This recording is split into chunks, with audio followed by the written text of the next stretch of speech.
Hello everyone. I hope you all will be doing awesome. So how are you doing all? I hope you all are doing awesome, fantabulous and fine. So it's been long time. Today I have come back again and the title which I have given to this lecture, this is the marathon on the models, but the title which signifies very important things to we all dear student. So वो आज का जो ये title इस marathon को दिया गया है वो है जिद्दी. It means obstinate. हमें जिद्दी बनना होता है कुछ पाने के लिए, हमें जिद्दी बनना होगा. इतिहास गवाह, the history proves that thing. If you are obstinate then definitely you are going to create history. And those people who had been obstinate, they have made the history, they have created the history. And if you want to create the history, you must have to write your own history with your hard work. और आपको जिद्दी बनना पड़ेगा, because जिद्दी के साथ साथ अगर आप अपने अंदर वो एक ललस और एक वो क्यूरियोसिटी को इग्नाइट कर देंगे, if you will ignite the fire of curiosity inside you, then definitely nobody in this universe can stop you to achieve your dream, can stop you to acquire your dream. जो आप पाना चाहते हैं, जो आप achieve करना चाहते हैं, you definitely will achieve that target what you have seen for your life, what you have settled for your life. Just you need to know your potential, ignite the fire inside you and complete that desire, complete that task what you want in your life, complete that goal what you want in your life. So dear learner, एक अच्छी ऊर्जा के साथ, अच्छी energy के साथ आज के इस लेक्चर का हम शुभ आरंभ कर रहे हैं. हम we are going to commence this lecture with the complete enthusiasm, with having great energy and the motivation inside us.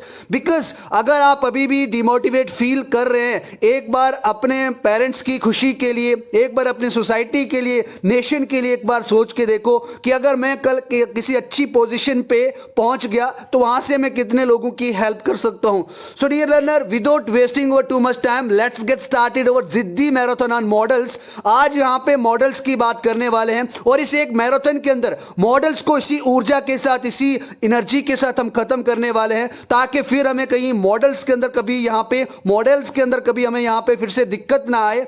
Models की बात करें तो वो अपने अपने कारनामे करते हैं, लेकिन अगर आप इंग्लिश के अंदर मॉडल्स की बात करें, उन मॉडल्स के बारे में हम यहां पे समझने वाले हैं और उन मॉडल्स के अंदर क्या उनकी खासियत होती है. अगर आप बात करें यहां पे हॉलीवुड और बॉलीवुड की बात करें तो वहां पे जो मॉडल्स आपको देखने को मिलते हैं, जिसमें एक्ट्रेस और एक्टर आपको देखने को मिलते हैं जो मूवीज को शूट करते हैं, उसके अंदर उनकी यहां पे आपको इसका मतलब देखो, मॉडल का मतलब उनका लेवल काफी गुना अच्छा होता है, यानी सेलिब्रिटी होते हैं वो. इसी तरीके से इंग्लिश के अंदर भी कुछ सेलिब्रिटी है. इट मीन्स कुछ वर्ब्स ऐसे हैं जो यहाँ पे मॉडल्स के तरीके से काम करते हैं. इट मीन्स वो क्या सिग्निफाई करते हैं, क्यों उसकी क्या प्रॉपर्टी है, क्यों इसका यूज किया जाता है, या मॉडल जो एक ये टर्म है इसका क्या इंग्लिश के अंदर यहाँ पे यानी काम है, वर्क है. इन सभी बातों को आज इस मैराथन के अंदर क्लियर करने वाले हैं. और ये मैं आपको दावे के साथ कह रहा हूं कि अगर आपने पूरे फोकस के साथ इस लेक्चर को अटेंड करा, you are not going to have a single difficulty in this lecture. Because अगर आपको स्पीड से इश्यू होगा, बट अगर आपका फोकस कंप्लीट होगा तो आपको ये सभी चीजें पड़ी हैं, आपको सिर्फ रिवाइज करना है और आपको सिर्फ टेक्निक्स और ट्रिक्स सीखनी है कि किस तरीके से आप मॉडल्स को अच्छे तरीके से समझ सकते हैं, अंडरस्टैंड कर सकते हैं, and you may have a good knowledge of models for your upcoming exams. तो इसीलिए आप अपने आप को एक सही तरीके से प्रिपेयर कर दें. आज मैं यहाँ पे आपको मॉडल्स ही खाली नहीं पढ़ाऊंगा, मॉडल्स के खानदान की बात करेंगे. From where we have brought the model, किस तरीके से मॉडल्स को बनाया जाता है, कहाँ से ये बना, किस तरीके से कौन सा पार्ट है, इसका मतलब कैसे लगता है, किस तरीके से इंग्लिश के अंदर मेन वर्ब के साथ, प्रिंसिपल वर्ब के साथ इसका यूज होता है, कितने टाइप के यहाँ पे आपको इस तरीके से मॉडल्स आपको देखने को मिलेंगे, या जो कॉमन मॉडल्स हैं उसके अंदर आपको यहाँ पे मार्जिनल मॉडल क्या होते हैं, सेमी मॉडल्स क्या होते हैं, किस तरीके से वो एक सेंटेंस के अंदर एक्ट करते हैं मेन वर्ब्स के साथ, और उनका क्या स्पेशलिटी होती है, ये सभी मैं आपको बताने वाला हूं.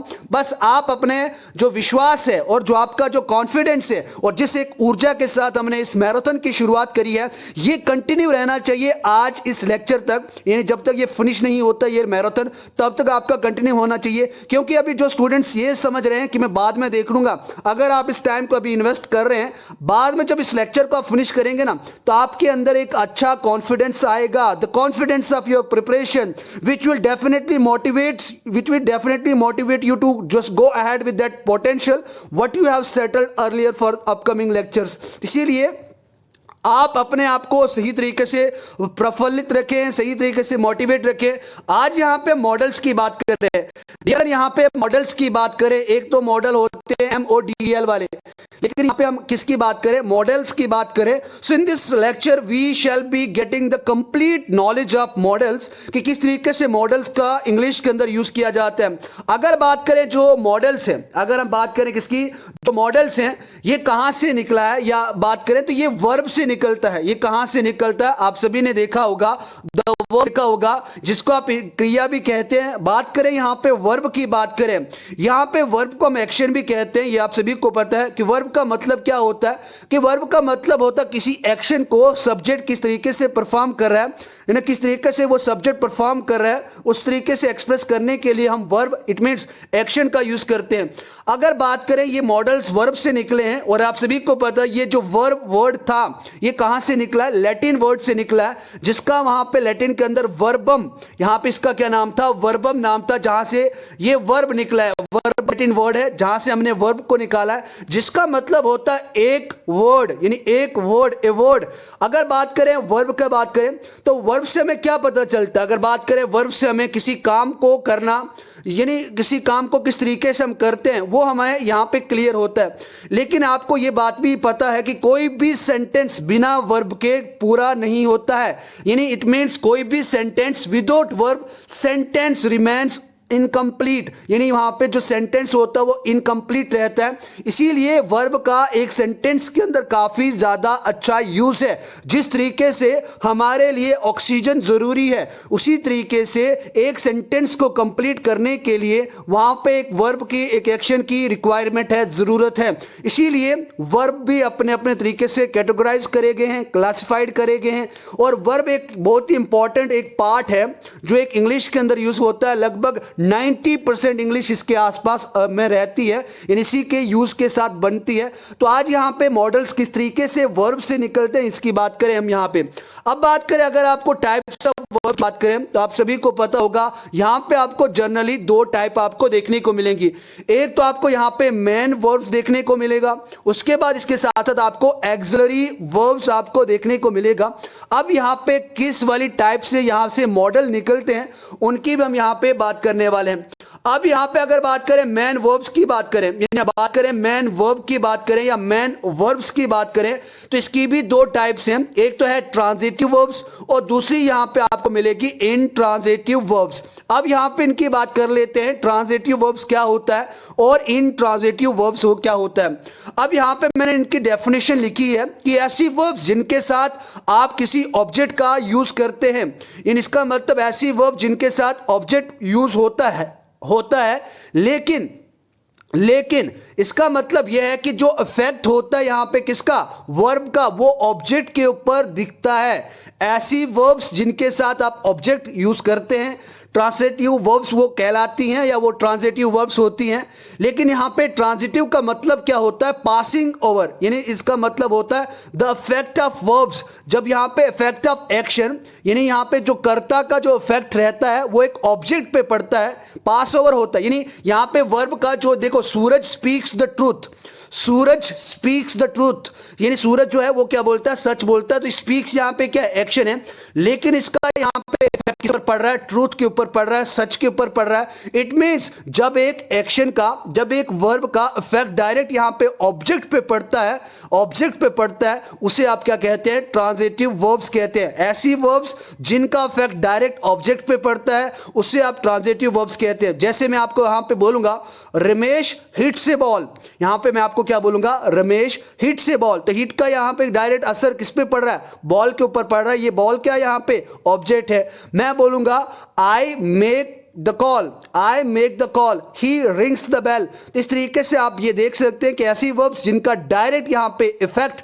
आपको ऑब्जेक्ट के ऊपर दिखता है उन्हें आप ट्रांजिटिव वर्ब्स कहते हैं. और अगर बात करें इंट्रांजिटिव वर्ब्स की बात करें तो इसका जो रिवर्स होता है उसको आप क्या कहते हैं, इंट्रांजिटिव वर्ब्स. इन इंट्रांजिटिव वर्ब्स में वर्ब यूज होता है लेकिन यहाँ पे जो यानी एक्शन का जो यहाँ पे असर या इफेक्ट जो होता है वो ऑब्जेक्ट पर पास ओवर नहीं होता है। जैसे मैं यहाँ पे एग्जांपल बोल रहा हूँ, राकेश टीचेस लाउडली, मैं बात कर रहा हूँ ही स्लीप्स इन द बेड। तो यहाँ पे आपने देखा, अगर बात करूं मैं यहाँ पे स्लीप्स की बात करूं, यहाँ पे मैं बात करूं स्पीक्स की बात करूं, तो ये दोनों के दोनों यहाँ पे क्या है, इन ट्रांजिटिव वर्ब से।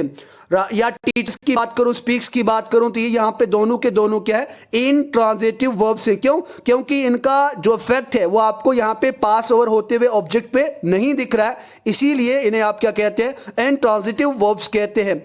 अब यहाँ पे उसके बाद बात करें, उसके बाद यहाँ पे ऑक्सिलरी वर्ब्स की भी दो टाइप्स होती है। एक तो यहाँ पे आपको प्राइमरी वर्ब्स देखने को मिलेंगे, और उसके बाद यहाँ से हमारा जो टॉपिक है वो बनना शुरू हुआ, यहाँ पे दूसरी इसकी टाइप क्या आपको मिलेगी, मॉडल वर्ब्स देखने को मिलेगी। अब यहाँ पे इस लेक्चर के अंदर, इस मैराथन के अंदर मॉडल्स के साथ कुछ इंपॉर्टेंट बेसिक नॉलेज भी ले लेते हैं ताकि आपको ये पता लग पाए। अब यहाँ पे बात करें, यहाँ पे इसकी अगर ऑक्सिलरी वर्ब्स की बात करें, मैंने कहा कि आपको इसको दो तरीके से यानी इसको क्लासिफाइड किया जाता है। एक तो इसको प्राइमरी ऑक्सिलरी वर्ब्स कहा जाता है, और दूसरा इसकी जो टाइप होती है वो क्या होती है, मॉडल ऑक्सिलरी वर्ब्स होती है।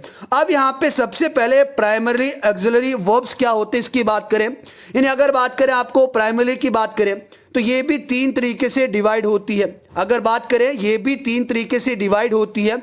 बात करें एक तो टू बी फॉर्म के अंदर, दूसरी टू हैव फॉर्म के अंदर, और तीसरी यहाँ पे टू डू फॉर्म के अंदर होती है। अब इनकी बात करें, ये जनरली आप सभी को पता है, लेकिन एक बार फिर से हम यहाँ पे डिस्कस कर लेते हैं ताकि आपको ये आइडिया मिल पाए, और अगर जिसको नहीं पता था वो अपने डाउट्स को क्लियर कर पाए।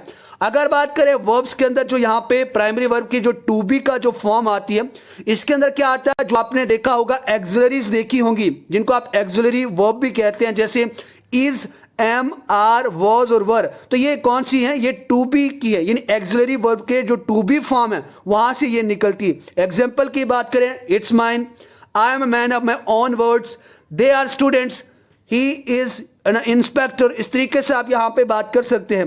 उसके बाद यहाँ पे आप सभी को पता है इज, एम, आर का यूज आप प्रेजेंट में करते हैं, और अगर आप पास्ट की बात करें तो पास्ट के लिए आप वॉज और वर का यूज करते हैं। उसके बाद यहाँ पे प्राइमरी ऑक्सिलरी की बात करें तो इसकी जो सेकंड जो यहाँ पे टाइप होती है वो टू हैव होती है। इसके अंदर आपके पास यहाँ पे हैव, हैज और हैड आता है। बात करें हैव और हैज की, ये प्रेजेंट के लिए, और हैड यहाँ पे पास्ट के लिए यूज होता है। ही हैज़ मिसगिविंग, उसको कोई डाउट है। मिसगिविंग का मतलब होता है डाउट या शंका होना किसी पॉइंट में, किसी यानी जॉब पे या किसी भी टास्क के अंदर जब आपको कोई डाउट रहता है उसके लिए आप मिसगिविंग का यूज़ करते हैं डाउट की जगह पे। I have got a car, मेरे पास कार है। We had doubt in this question, हमें इस क्वेश्चन में डाउट था। और डियर फ्रेंड या डियर स्टूडेंट, आप सभी को काफ़ी ज़्यादा आपके कमेंट्स मैंने यहाँ पे स्क्रीनशॉट लेके रखे हैं, और आपकी क्वेरीज को भी जल्दी से आंसर करूँगा, because earlier I have my semester exam. तो उसके कारण मैं आप सभी को आपकी जो क्वेरीज थी उनको मैं सॉल्व नहीं कर पा रहा हूँ, और definitely having got free from my semester exam I shall definitely come to your queries, और मैं उनको सॉल्व करूँगा, और आपको भी इनको आपके साथ डिस्कस भी करेंगे उनकी बात, उनको, उन क्वेरीज को, उन क्वेश्चंस को। अब यहाँ पे बात करें तीसरी पार्ट की बात करें जो वर्ब्स की है वो है आपको टू डू फॉर्म। कौन सी है, यानी प्राइमरी ऑक्सिलरी की बात करें तो ये टू डू है, जिसके अंदर आप डू, डज और डिड लेते हैं। इसके अंदर आपको काफी इंपॉर्टेंट कंडीशंस देखने को मिलेंगी। यहाँ पे आपको एफर्मेटिव कंडीशन देखने को मिलेगी, जिसके जैसे I do go to him, he does study, she did attend class. इसके ऊपर ज़्यादा बात नहीं करेंगे, एक बार आप इसका आइडिया ले लें। उसके बाद एम्फेसिस कंडीशन होती है ऐसी जिसके ऊपर आप ज़्यादा प्रेशर डालते हैं, जैसे have a cup of T. अगर आप बोलोगे सर एक चाय का cup low, have a cup of T, लेकिन आप बोलोगे सर लो ना, do have a cup of T. उसके बाद have a seat please, have a seat please, बैठ जाओ। आप बोलोगे बैठ जाओ ना, आप क्या बोलोगे, बैठ जाओ ना। जब भी आपको ऐसी सेंस होगी, बैठ जाओ ना, चाय पी लो ना, भेजो ना, डू अंदर आओ ना, तो तब उसके साथ आप क्या यूज करोगे, का यूज करोगे। उसके बाद यहाँ पे अब हमारे मॉडल ऑक्सिलरी वर्ब्स की शुरुआत होती है, जिसके लिए हमने ये ऑब्स्टिनेट मैराथन का आयोजन करा है, इसको यहाँ पे लाया है। तो वो हमारा पर्पस यहाँ से शुरू होता है। इससे पहले वाला भी इसी का पार्ट था। यहाँ तक आपको पता चला कि ये जो वर्ब्स यानी जो हैं इसकी कितनी टाइप्स हैं, और ये जो मॉडल ऑक्सिलरी वर्ब्स हैं ये कहाँ से आई हैं, इन सभी की हमने यहाँ पे बात करी। अब यहाँ पे मॉडल ऑक्सिलरी वर्ब्स क्या होती है इन सभी की बात करें, ताकि ताकि आपको ये यहाँ पे इनका जो डाउट है वो हमेशा हमेशा के लिए क्या हो जाए, क्लियर हो जाए, और कभी भी बाद में फिर भी आपको कभी यहाँ पे इसके अंदर कोई भी किसी भी प्रकार का आपको यहाँ पे डाउट देखने को ना मिले। अब यहाँ पे डियर फ्रेंड बात करें हम मॉडल एक्सिलरीज की बात करें तो आप सभी को पता है कि अगर आप मॉडल्स की विशेषता की बात करें, मॉडल एक्सिलरी वर्ब्स क्या होती हैं ये बात आप सभी सबसे पहले समझ लें। दीज वर्ब शो मूड, यानी यहाँ पे किसी कंडीशन को या किसी के मूड की बात करते हैं, किसी सेंटेंस के अंदर किस तरीके का मूड है उसकी बात करें, मूड या मोड्स आप इसको कह सकते हैं, क्योंकि यहाँ पे वर्ब्स के जो भाव होते हैं, इट मीन्स जो वर्ब्स के यहाँ पे आपको एक्सप्रेशंस आपको देखने को मिलते हैं वो यहाँ पे मैन वर्ब्स के साथ होते हैं, जो यहाँ पे जिनको हम क्या कहते हैं, मॉडल्स कहते हैं। अगर बात करें मॉडल्स की बात करें, ये एक स्पेशल एक्सिलरी वर्ब्स होते हैं जो या डिग्री ऑफ सर्टेनिटी की बात करें, यानी जो डिग्री ऑफ सर्टेनिटी एक सेंटेंस के अंदर बताते हैं उन्हें भी हम मॉडल्स कहते हैं। अब ये मॉडल एक्सिलरीज क्या बताते हैं, ये एक एटीट्यूड को शो करते हैं एक स्पीकर का, या फिर अगर बात करें एक राइटर की बात करें उसके जो ओपिनियंस होते हैं उनको यहाँ पे एक्शन के थ्रू, एक्शन के कंसर्न में उसको एक्सप्रेस करते हैं, उन्हें हम क्या कहते हैं, मॉडल्स कहते हैं। उसके बाद these model auxiliaries are used as a helping verb. जिस तरीके से आपने देखा था प्राइमरी एक्सिलरी वर्ब्स के अंदर आपने देखा था टू बी की फॉर्म जैसे is, am, are helping verb हैं, उसी तरीके से यहाँ पे जो मॉडल्स होते हैं वो एक सेंटेंस के अंदर मैन वर्ब के साथ एज ए हेल्पिंग वर्ब के तरह काम करते हैं। तो ये बात आपको याद रखनी है, एक सेंटेंस के अंदर मॉडल्स का यूज मैन वर्ब के साथ होता है, प्रिंसिपल वर्ब के साथ होता है, और वो यहाँ पे किस तरीके से काम करते हैं, एज ए हेल्पिंग वर्ब वो एक सेंटेंस के अंदर काम करते हैं। उसके बाद अगर बात करूं मैं, जो डूअर होता है यानी जो यहाँ पे एक्शन को परफॉर्म करता है वो सिंगुलर हो, प्लूरल हो, फर्स्ट पर्सन हो, सेकंड पर्सन हो, थर्ड पर्सन हो, उसके साथ कभी भी आपको मॉडल्स का उसके ऊपर कोई इफेक्ट नहीं देखने को मिलेगा। यानी मॉडल्स के ऊपर singular, plural, first person, second person, third person का कोई भी इफेक्ट नहीं पड़ता है। जैसे अगर मैं यहाँ पे आपकी बात बताऊं, अगर यहाँ पे आप इस बात को समझना चाहें, जैसे मैं बोलूंगा दे कैन डू इट, आप बोलोगे sir I can do it, he can do it, she can do it, है ना, वी कैन डू इट, तो आप यहाँ पे जैसे टेंस के अंदर आप कहते थे ही डज, तो यहाँ पे ही कैन डू आएगा, ही कैन डज नहीं आएगा, दे कैन डू आएगा, दे कैन डू आएगा, उसके बाद शी कैन डज नहीं आएगा, शी कैन डू आएगा। तो यहाँ पे मॉडल्स के ऊपर पर्सन कौन सा भी हो, फर्स्ट हो, सेकंड हो, थर्ड पर्सन हो, सिंगुलर या प्लूरल हो, उसका कोई भी यहाँ पे आपको असर मॉडल्स के ऊपर देखने को नहीं मिलता, ना ही फिर नंबर्स का यहाँ पे आपको इसके ऊपर इफेक्ट देखने को मिलेगा। जैसे अगर बात करें यहाँ पे नंबर कितने हैं, उसके अंदर कोई भी इसके ऊपर यहाँ पे इसका इफेक्ट नहीं देखने को मिलेगा। उसके बाद यहाँ पे एक इंपॉर्टेंट पॉइंट है, स्टार है, तभी मैंने इसको यहाँ पे हाईलाइट भी करा है, जो फर्स्ट फॉर्म ऑफ वर्ब होती है is always used with models, यानी मॉडल के बाद हमेशा आपको वर्ब की पहली फॉर्म देखने को मिलेगी। ये रूल आप सभी को याद रखना, ये लाइन आप सभी को जब जब आप मॉडल्स को अच्छे तरीके से प्रिपेयर करें, just remember, just keep that line in your mind. अगर आपको ये माइंड में आपकी लाइन जो मैं आपको बता रहा हूं बैठ गई, तो आपका मॉडल्स कहीं ना कहीं आपका यहां ही से क्लियर हो गया, क्योंकि मॉडल्स के बाद जब भी कभी गलती होती है तो फर्स्ट फॉर्म का यूज सही तरीके से हम नहीं कर पाते हैं। और एक गोल्डन रूल भी मैं आपको बताने वाला हूं इसी मैराथन के अंदर, तो यहाँ पे आपको ये याद रखना है कि हमेशा मॉडल्स के बाद हमेशा आप फर्स्ट फॉर्म ऑफ वर्ब का ही यूज करते हैं। There is no need of second and third and fourth form of verb. यहाँ पे only and only if there is a need of any verb, that is the first form of verb which you must have to keep in your mind if you are preparing well for your exams. उसके बाद यहाँ पे एक golden rule है, इसके बारे में बात करूंगा।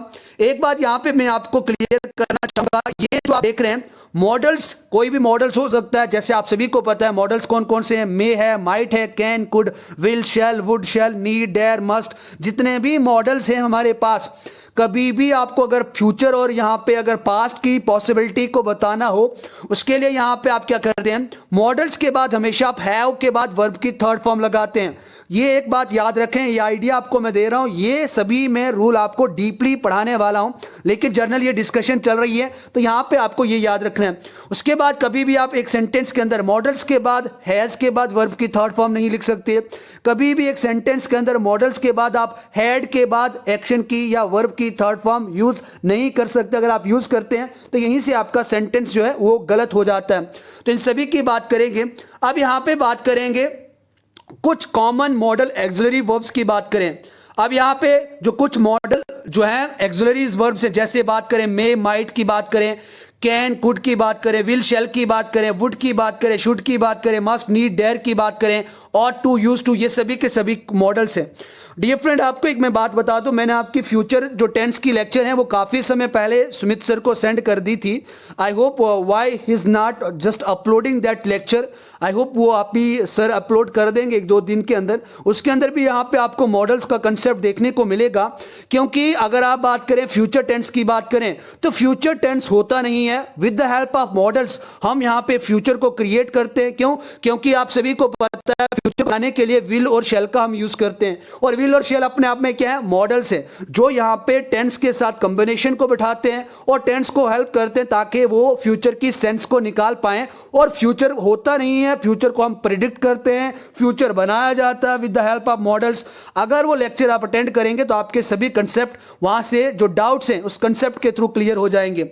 उसके बाद यहाँ पे आपको कुछ मॉडल्स ऐसे भी मिलेंगे जो एज ए वर्ब भी एक सेंटेंस के अंदर काम करते हैं और एज ए मॉडल्स भी एक सेंटेंस के अंदर काम करते हैं। जैसे बात करें नीड की बात करें, डेयर की बात करें, ऑट की बात करें, इनके साथ आप टू लगा सकते हैं। और आपको 2 मॉडल्स ऐसे देखने को मिलेंगे, एक तो आपको मिलेगा ऑट टू और दूसरा आपको मिलेगा यूज टू। इनके साथ आपको 2 यहाँ पे वर्ड्स यानी यूज के बाद टू लगाना पड़ता है और यहाँ पे ऑट के बाद आपको टू लगाना पड़ता है। और इन्हें इसीलिए हम नीड, डेयर और यूज टू को हम सेमी मॉडल्स कहते हैं, क्योंकि आप इनको एज ए मॉडल भी एक सेंटेंस के अंदर यूज कर सकते हैं और आप इन्हीं को एज ए वर्ब भी एक सेंटेंस के अंदर यूज कर सकते हैं। इसीलिए इन्हें हम सेमी मॉडल्स कहते हैं, या फिर इन्हें आप क्या कहते हैं? मार्जिनल मॉडल्स कहते हैं।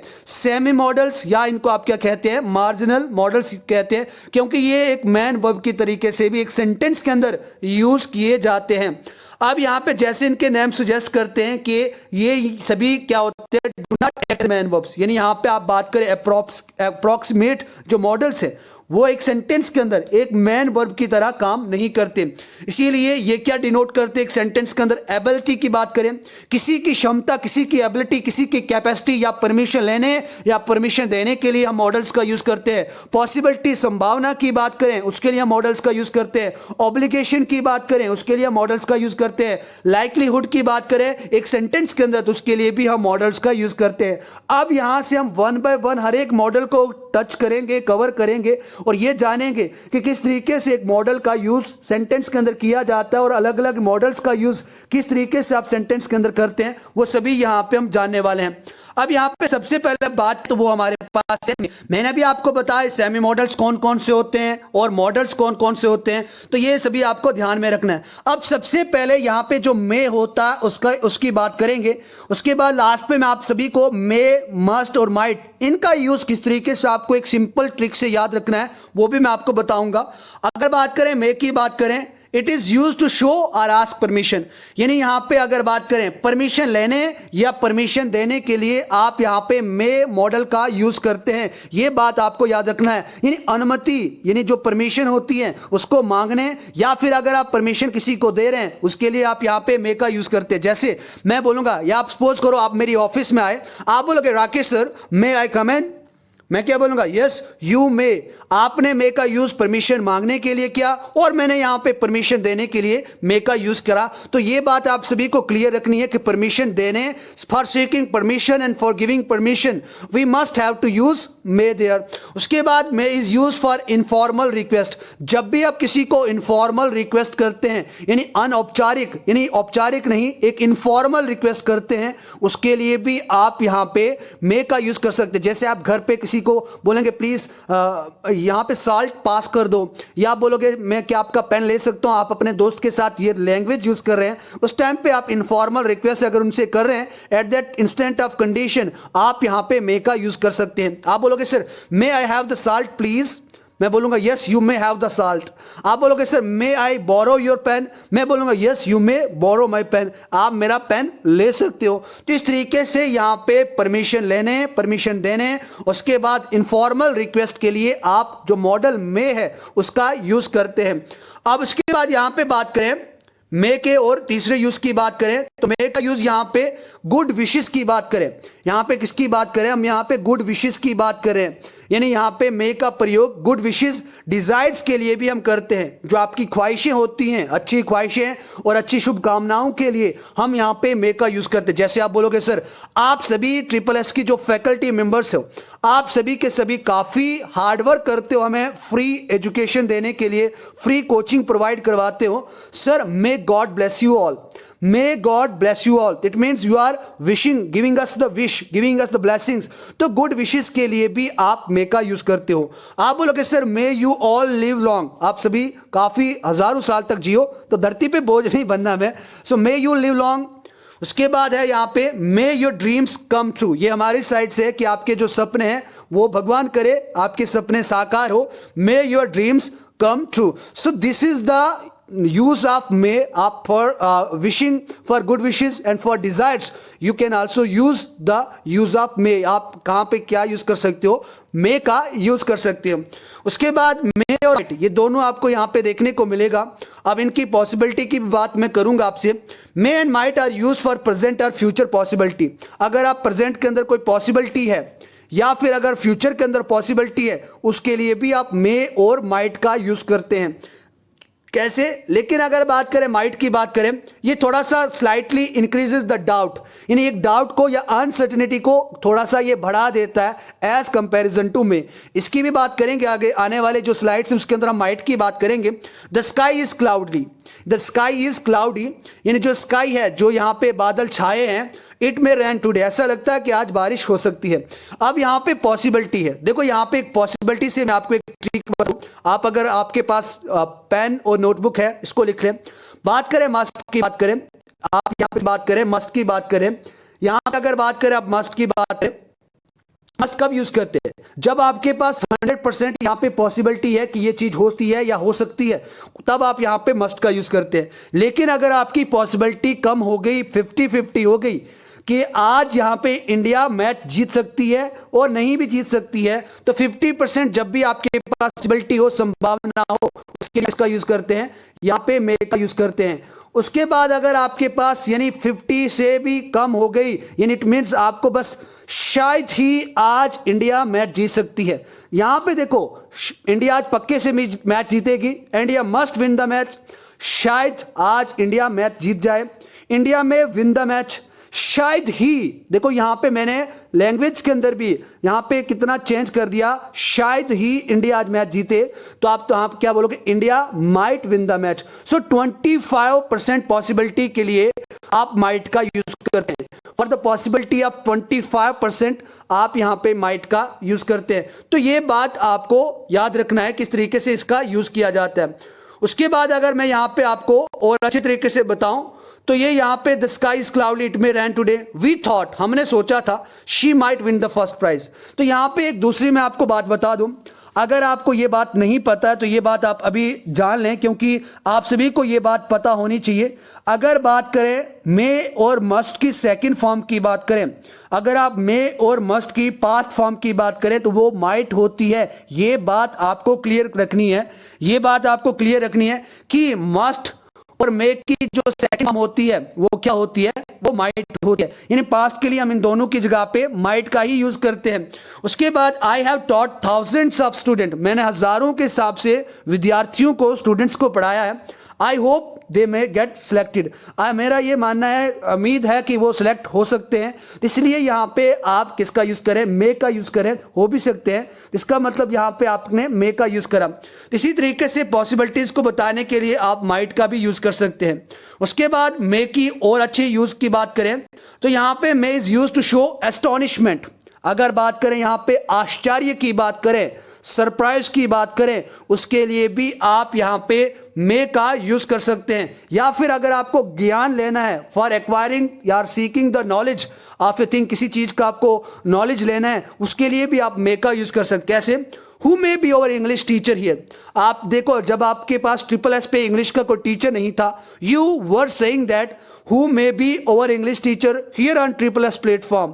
इस तरीके से आपको यहाँ पे क्या था? एक एस्टोनिशमेंट था, एक आश्चर्य था कि कौन हो सकता है, एक आपके पास यहाँ पे मीन्स एक एस्टोनिशमेंट था, एक सरप्राइज था कि यहाँ पे कौन हो सकता है। उसके बाद आप बोलोगे sir I am new in this premises, आप किसी प्रीमिसेस के अंदर गए, आप किसी कॉलेज की प्रीमिसेस के अंदर गए, यू विल से I am new in this premises who may be my friend here, तो यहाँ पे मेरा फ्रेंड कौन हो सकता है। उस टाइम पे आप यहाँ पे किसका यूज करेंगे, मे का यूज करेंगे। क्यों? क्योंकि who may be over English teacher here astonishment को शो कर रहा है। I am new in this premises, ये भी किसको शो कर रहा है, एस्टोनिशमेंट को शो कर रहा है। उसके बाद how old he may B, यानी यहाँ पे आप किसी चीज का नॉलेज ले रहे हैं, आप ये जान रहे हैं कि वो लड़का कितने साल का हो सकता है। How old he may be, when may we expect completion of English syllabus, आप सभी का यहाँ पे ये पता करना है आपको कि सर जो आप इंग्लिश का सिलेबस हमें करवा रहे हैं, हम कब तक एक्सपेक्ट करें कि आप हमारे सिलेबस को कवर करवा दोगे। इस तरीके से यहाँ पे भी आप किसी चीज़ के नॉलेज की बात करें,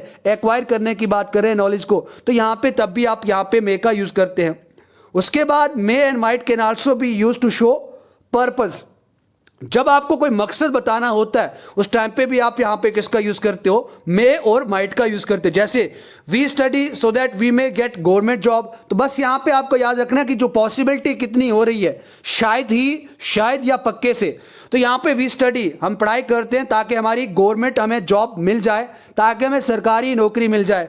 human eat so that they may live, इंसान खाना खाते हैं, हम खाते हैं सभी, आप सभी को पता है क्यों खाते हैं, ताकि हम जिंदा रह पाए। तो purpose behind eating is to survive, purpose behind eating food is to survive. उसके बाद आई प्ले, मैं क्यों खेलता हूं, so that I may have good health, ताकि मेरी हेल्थ अच्छी रहे, मैं फिटनेस को बरकरार रख पाऊं, फिट रह पाऊं, ताकि मैं दूसरे काम को भी अच्छे तरीके से कर पाऊं। तो इसलिए आप यहाँ पे किसका यूज करें, मे का यूज करें, और माइट का भी आप यूज कर सकते हैं। उसके बाद यहाँ पे बात करें माइट की यूज की बात करें, देखो यहाँ पे माइट की यूज की बात करें हम यहाँ पे, अब यहाँ पे हम माइट के बारे में देखेंगे कि किस तरीके से आप माइट का यूज करते हैं। अब माइट का यूज एक रिक्वेस्ट को एक्सप्रेस करने के लिए भी यूज करते हैं, जब आपको एक रिक्वेस्ट पोलाइटनेस के साथ, विनम्रता के साथ करते हैं, तब आप माइट का यूज करते हैं। या फिर अगर आप बात करें हेजिटेशन की बात करें, कभी भी स्पीकर को हेजिटेट हो जाता है या उसके कॉन्फिडेंस में आपको कमी दिखती है, एट दैट टाइम वहां पे आप इसका माइट का यूज कर सकते हैं। जैसे आपको डर लग रहा है कि राकेश सर से बात करो, यानी आपका कॉन्फिडेंस इतना नहीं है कि आप राकेश सर से बात करें, या राकेश सर को छोड़ा अगर आप पीएम के सामने आपको बात करने के लिए रख दिया जाए, तो डेफिनेटली आप कहीं ना कहीं आप फंबल करोगे, लड़खड़ाओगे, तो एट दैट टाइम आपका जो कॉन्फिडेंस होगा, यानी जो एक स्पीकर का कॉन्फिडेंस होगा वो काफी लो होगा, हेजिटेशन होगी। उस टाइम पे आप यहाँ पे माइट का यूज करोगे। जैसे आप बोलोगे might I talk to Rakesh sir, या फिर आप बोलोगे might I talk to the PM यानी प्राइम मिनिस्टर, इस टाइम पे आप यूज करोगे might I borrow your car. इस तरीके से यहां पे आप इसका मोर पोलाइटनेस के लिए यूज करते हैं। उसके बाद might can be used in present, might का यूज प्रेजेंट के अंदर भी हो सकता है।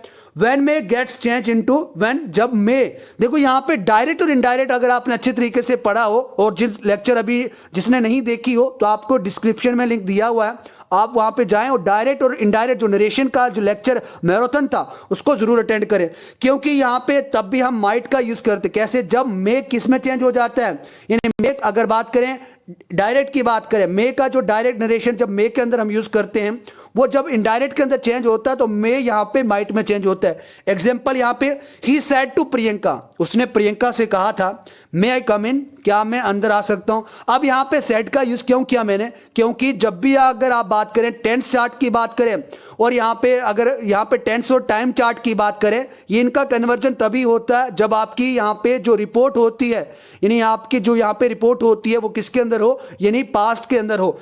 He said to Priyanka may I come in, तो ये डायरेक्ट नरेशन है। अगर आपको इसका इनडायरेक्ट बनाना है तो आप क्या बताओगे, सेड टू यहाँ पे किस में कन्वर्ट होगा, आस्क्ड टू में। ही आस्क्ड प्रियंका, ये किस में होगा, आस्क्ड में कन्वर्ट होगा, ही आस्क्ड प्रियंका। अब यहाँ पे मैंने आपको वहां पे रूल बताया था कि जब भी आपके पास यहाँ पे इंटरोगेटिव सेंटेंस हो तो उस टाइम पे यहाँ पे आप दैट का यूज नहीं करते, इफ का यूज करते हैं। सबसे पहले आप मे आई कम इन, आई मे कम इन, क्या बनाओगे, आई मे कम इन, मे आई कम इन, आई मे कम इन, ये आपने क्या बनाया, यानी यहाँ पे इंटरोगेटिव से आपने एफर्मेटिव के अंदर कन्वर्ट करा। उसके बाद आपको देखना है कि अगर यहाँ पे सब्जेक्ट फर्स्ट पर्सन है तो वो अकॉर्डिंग टू यहाँ पे रिपोर्टर जो यहाँ पे है उसके हिसाब से यहाँ पे क्या होगा, चेंज होगा। अगर वो ही है तो ही होगा, अगर शी है तो वो शी होगा।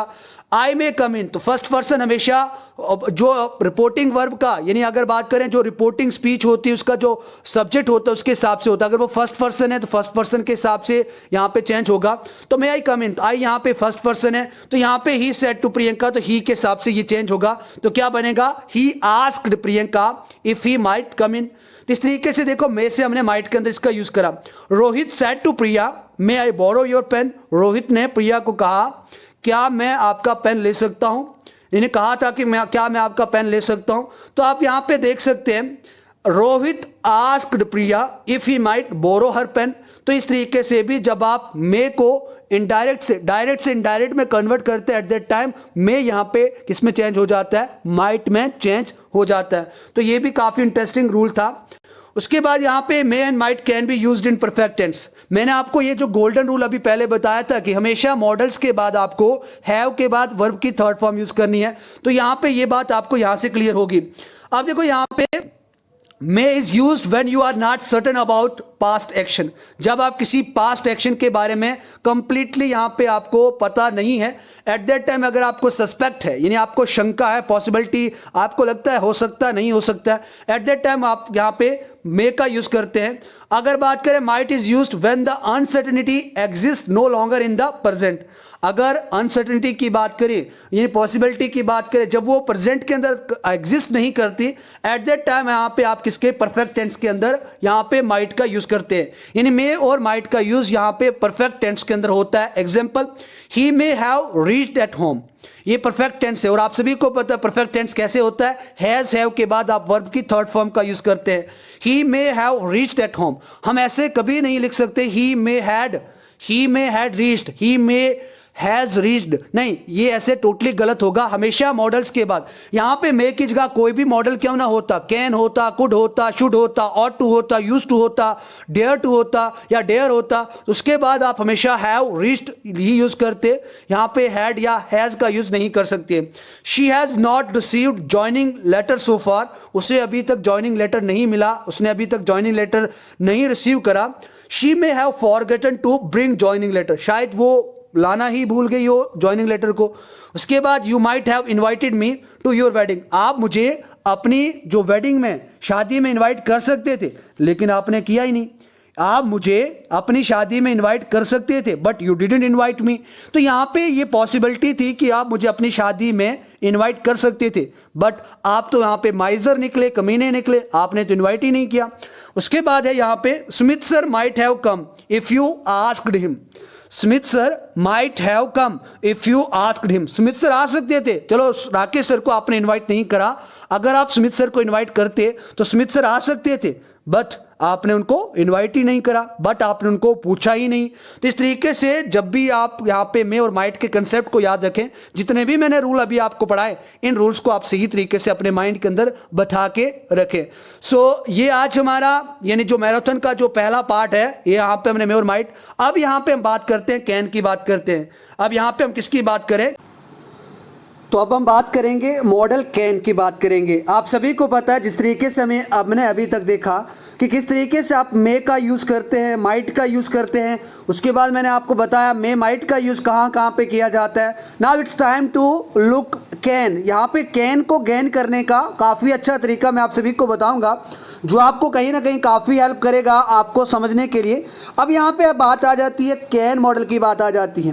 देखो यहाँ पे मैं अगर आपको कैन मॉडल की एक बात बताऊं, जब भी कभी दुनिया के अंदर किसी ने आपकी फिजिकल या फिर आपकी मेंटल एबिलिटी या कैपेसिटी के बारे में बात करी है, तब तक हमने किसका यूज़ किया है, कैन का यूज़ करा है। यानी इसका मतलब फिजिकल कैपेसिटी, फिजिकल एबिलिटी या मेंटल एबिलिटी या मेंटल कैपेसिटी के बारे में हम यहाँ पे कैन को यूज़ करते हैं। इसका मतलब अगर आप दिमाग से अच्छे होंगे, आपकी दिमाग की कैपेबिलिटी होगी, तो डेफिनेटली आप किसी भी क्वेश्चन को सॉल्व कर सकते हैं। It's up to your ability and the capacity, वो आपकी फिजिकल भी हो सकती है, मेंटल भी हो सकती है। इन शॉर्ट, अगर बात करी जाए दुनिया में किसी की एबिलिटी की, कैपेसिटी की बात की जाए, आप मुझे बोलोगे Suraj sir can you teach English, Suraj sir can you teach mathematics, Suraj sir can you play flute. तो ये मेरी एबिलिटी और कैपेसिटी के बारे में आप पूछ रहे हैं। जब भी आपको कभी एबिलिटी एंड कैपेसिटी के बारे में किसी को पूछना हो, तब आप मॉडल कैन का यूज़ करेंगे। जैसे एग्जांपल यहाँ पे, I can solve the riddles, यहाँ पे कैन कैपेसिटी या एबिलिटी की बात कर रहा है, किसकी, आई की। उसके बाद he can crack JK SSB exam and you can crack JKSSB exam because you all have ability and capacity to crack JKSSB exam. So can you play flute? Can you play flute? तो आप बोलोगे yes I can play flute, यानी मैं बांसुरी को बजा सकता हूँ। She can stamp guitar, वो लड़की गिटार बजा सकती है। आप बोलोगे Rakesh sir I heard you are very good advocate, so can you litigate for me? Can you litigate for me? Litigate का मतलब होता है मुकदमा लड़ना। आप बोलोगे राकेश सर क्या आप मेरे लिए मुकदमा लड़ सकते हो क्या? So by this way you will get the concept of model can, किस तरीके से आप इसको गेन करें और अच्छे तरीके से अपने यहाँ पे प्रिपरेशन को करें। उसके बाद सेकेंड यूज अगर आप देखें कैन का, can is also use to denote ability arising out of the circumstances. बात करें आप किसी सर्कमस्टेंस के अंदर है, किसी हालात के अंदर है, जब वो वहाँ पे कोई कंडीशन अराइज हो रही है उसको बताने के लिए भी आप यहाँ पे कैन का यूज़ करेंगे, क्योंकि वहाँ पे आपकी एबिलिटी को वहाँ पे क्या किया जाएगा, देखा जाएगा। एग्जाम्पल से समझने की कोशिश करते हैं। Can you land me 5 lakh rupees, इसका मतलब कहीं सर्कमस्टेंस कोई सिचुएशन ऐसी आई है जिसके लिए आपको 5 लाख रुपया चाहिए, लेकिन आप किसी यानी आप राकेश सर से पूछोगे Rakesh sir can you land me 5 lakh rupees, क्या आप मुझे 5 लाख रुपए देंगे? तो मेरे पास अगर होंगे, अगर वो मेरी एबिलिटी कैपेसिटी होगी 5 लाख रुपए देने की, I will surely say yes I can give you 5 lakh rupees. अगर नहीं होगी तो मैं सीधा बोलूँगा no I can not give you 5 lakh rupees. तो इस तरीके से आपको इसको डेली लाइफ के अंदर भी, बोलने में भी आपको इसका यूज़ करना है, क्योंकि बोलने लिखने और यहाँ पे पढ़ने से काफ़ी आपका यहाँ पे टॉपिक जो होता है वो क्लियर हो जाता है। Can you attend the meeting tomorrow, it means देखो यहाँ पे can you attend the meeting tomorrow, इसका मतलब ये है are you in position to do so. अगर आप मुझे 5 लाख रुपए मांग रहे हैं तो definitely I should be in that condition, that position to do so. So it means are you in a position to do so. If you are just asking me, sir, can you attend the meeting tomorrow? It means, are you free tomorrow? From your side, you mean to ask me, आप मुझे ये पूछ रहे हैं कि sir क्या आप free हो कल, क्या आप कल मीटिंग अटेंड कर सकते हो? तो यहाँ पे एक सर्कमस्टेंस बन जाता है। तो you will ask me, can you attend the meeting tomorrow? उसके बाद can you win in marathon, जैसे आप सभी को पता है जिद्दी मैराथन आप सभी को जीतना है, क्योंकि आपकी जिद्दी इसको जिताएगी। तो मैं आपको पूछूंगा can you win in marathon. तो इस तरीके से जब भी आपकी बात होती है तब आप कैन मॉडल का यूज़ करते हैं। उसके बाद यहाँ पे कैन का यूज़ हम तब भी करते हैं जब कोई काम पूरा हो जाता है, या बात करें देखो पूरा इन द मतलब यहाँ पे आपके एस्टोनिशमेंट, जब आपको कोई सरप्राइज मिलता है, एस्टोनिशमेंट मिलता है, उस टाइम के ऊपर भी आप कैन का यूज़ करते हैं। तो इस तरीके से आपको याद रखना है। या फिर बेताबी की बात हो, एस्टोनिशमेंट। उसके बाद इम्पेशेंस, इम्पेशेंस का मतलब होता है बेताबी, इम्पेशेंट होता है बेताब।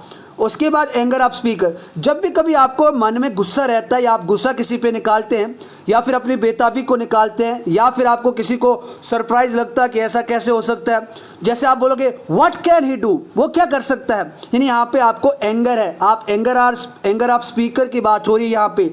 How can she resign from her office, तो यहाँ पे आपको एक एस्टोनिशमेंट मिला, एक आश्चर्य मिला कि वो लड़की कैसे ऑफिस से रिजाइन कर सकती है। वेयर कैन ही गो, वो कहाँ जा सकता है, यहाँ पे आप एंगर निकाल रहे हैं। व्हाट कैन शी से, आई वंडर। तो इस तरीके से जब भी एग्जांपल्स होती है जहाँ पे आपको एस्टोनिशमेंट यानी जिसको आप सरप्राइज कहते हैं, इम्पेशेंस बेताबी, या फिर एंगर ऑफ स्पीकर की बात हो तो वहाँ पे आप कैन का यूज़ कर सकते हैं। उसके इंटरोगेटिव में, उसके एफर्मेटिव में, उसके नेगेटिव में, उसके इंटरोगेटिव नेगेटिव में आप इसका यूज़ कर सकते हैं। उसके बाद यहाँ पे आपको मैं बता दूँ मे एंड कैन का भी काफ़ी यूज़ होता है। अब बात करें मे एंड कैन की बात करें, ये परमिशन को लेने और परमिशन को देने के लिए आप प्रेजेंट और फ्यूचर में इनका यूज़ करते हैं। और बात करें कैन की बात करें, कॉमनली ये आई और वी के साथ ही यूज़ किया जाता है। तो ये बात भी आपको याद रखनी है, आई और वी के साथ जनरली हम कैन का यूज़ करते हैं। जैसे I can meet the president whenever I want, it means you already have granted permission, you already have been granted permission from his side, so you can meet the president whenever you want या I want। आप बोलोगे Suraj sir I can meet the president whenever I want, मैं जब चाहूँ president को मिल सकता हूँ या मिल सकती हूँ। It means you have granted permission from president। उसके बाद है I can purchase stationery items whenever I need। what it means, it means आप यहाँ पे ये कह रहे हो कि I may purchase stationery, यहाँ पे आप आई कैन यूज़ करोगे क्योंकि आई और वी के साथ जनरली हम कैन का यूज़ करते हैं। तो तो आप क्या बोलोगे, वी कैन परचेज या I can purchase stationery items whenever I need. तो ये आपको यहाँ पे याद रखना है, ये आपको अच्छे तरीके से याद रखना है। अब सिंपल सा नोट ये है कि यहाँ पे आप इसका यूज़ किसका कर सकते हो, यहाँ पे आप मे का यूज़ कर सकते हो, क्योंकि मे और कैन का मतलब सेम ही होता है। मैंने आपको बताया था मस्ट की बात करें तो जब आपके पास पॉसिबिलिटी ये काम होने होगा पक्के से 100% हो, आप मस्ट का यूज़ करेंगे, ये मैं अभी आपको बताने वाला हूँ। लेकिन जब आपकी पॉसिबिलिटी वही 50% हो जाती है तो तब आप किसका यूज़ करोगे, तब आप यहाँ पे मे का यूज़ करोगे। लेकिन जब आपकी वो पॉसिबिलिटी 25 हो, यानी जब आप बोलते शायद ही, तो तब आप किसका यूज़ करोगे, माइट का यूज़ करोगे। जैसे आप बोलोगे sir can you attend the meeting tomorrow, मैं बोलूँगा yes I must attend the meeting tomorrow, यानी मैं पक्का श्योर हूँ। फिर आप मुझे पूछोगे सर कैन यू, मैं बोलूँगा नो, मैं बोलूँगा यस आई मे, तो यहाँ पे पॉसिबिलिटी 50% होगी। फिर आप बोलोगे शायद ही मैं कल मीटिंग अटेंड कर सकता हूँ, eight that time what will you use, you will use their might. तो ये बात आपको याद रखनी है। उसके बाद यहाँ पे बात करें सेकंड पर्सन के साथ बात करें, मे इज़ यूज्ड। अगर बात करें हम सेकंड पर्सन के साथ बात करें तो जनरली हम मे का यूज़ करते हैं, used when the permission is being given by speaker. और कब, जब परमिशन किसके द्वारा दी गई हो, स्पीकर के द्वारा आपको परमिशन मिले, तब आप सेकंड पर्सन के साथ आप यहाँ पे मे का यूज़ कर सकते हो। The use of can refers to authority. अगर आप यूज़ कैन का यूज़ करोगे तो उस टाइम पे सेकंड पर्सन के साथ जब आप कैन का यूज़ करोगे तो वो वहाँ पे अथॉरिटी या फिर किसी राइट ऑफ पर्सन के बारे में बात करेगा। यानी जैसे मेरा राइट है, आप बोलोगे sir you can park your car here. Suppose मैं आपके घर पे आया हूँ, आपके घर के सामने पार्किंग है, आप बोलोगे Suraj sir, Rakesh sir, you don't need to worry it, आप यहाँ पे परमिशन मुझे दे रहे हो कि sir you can park your car here, you may park your car here. लेकिन अगर कैन मिल रहा है तो आपको यहाँ पे अथॉरिटी मिल रही है, यानी किसी अथॉरिटी को ये रेफर करता है या फिर उस व्यक्ति के राइट को रेफर करता है। उसके बाद with third person the use of may refers to permission.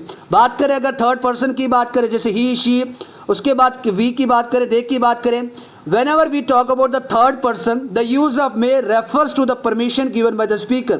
आप बोलोगे he may take my cell phone, it means मैं बोलूँगा कि वो लड़का जो है he may take my cell phone, वो मेरा सेल फोन ले सकता है। why? because he is known to me, वो मेरे को जानता है या वो मैं अच्छी तरीके से इसको जानता हूँ।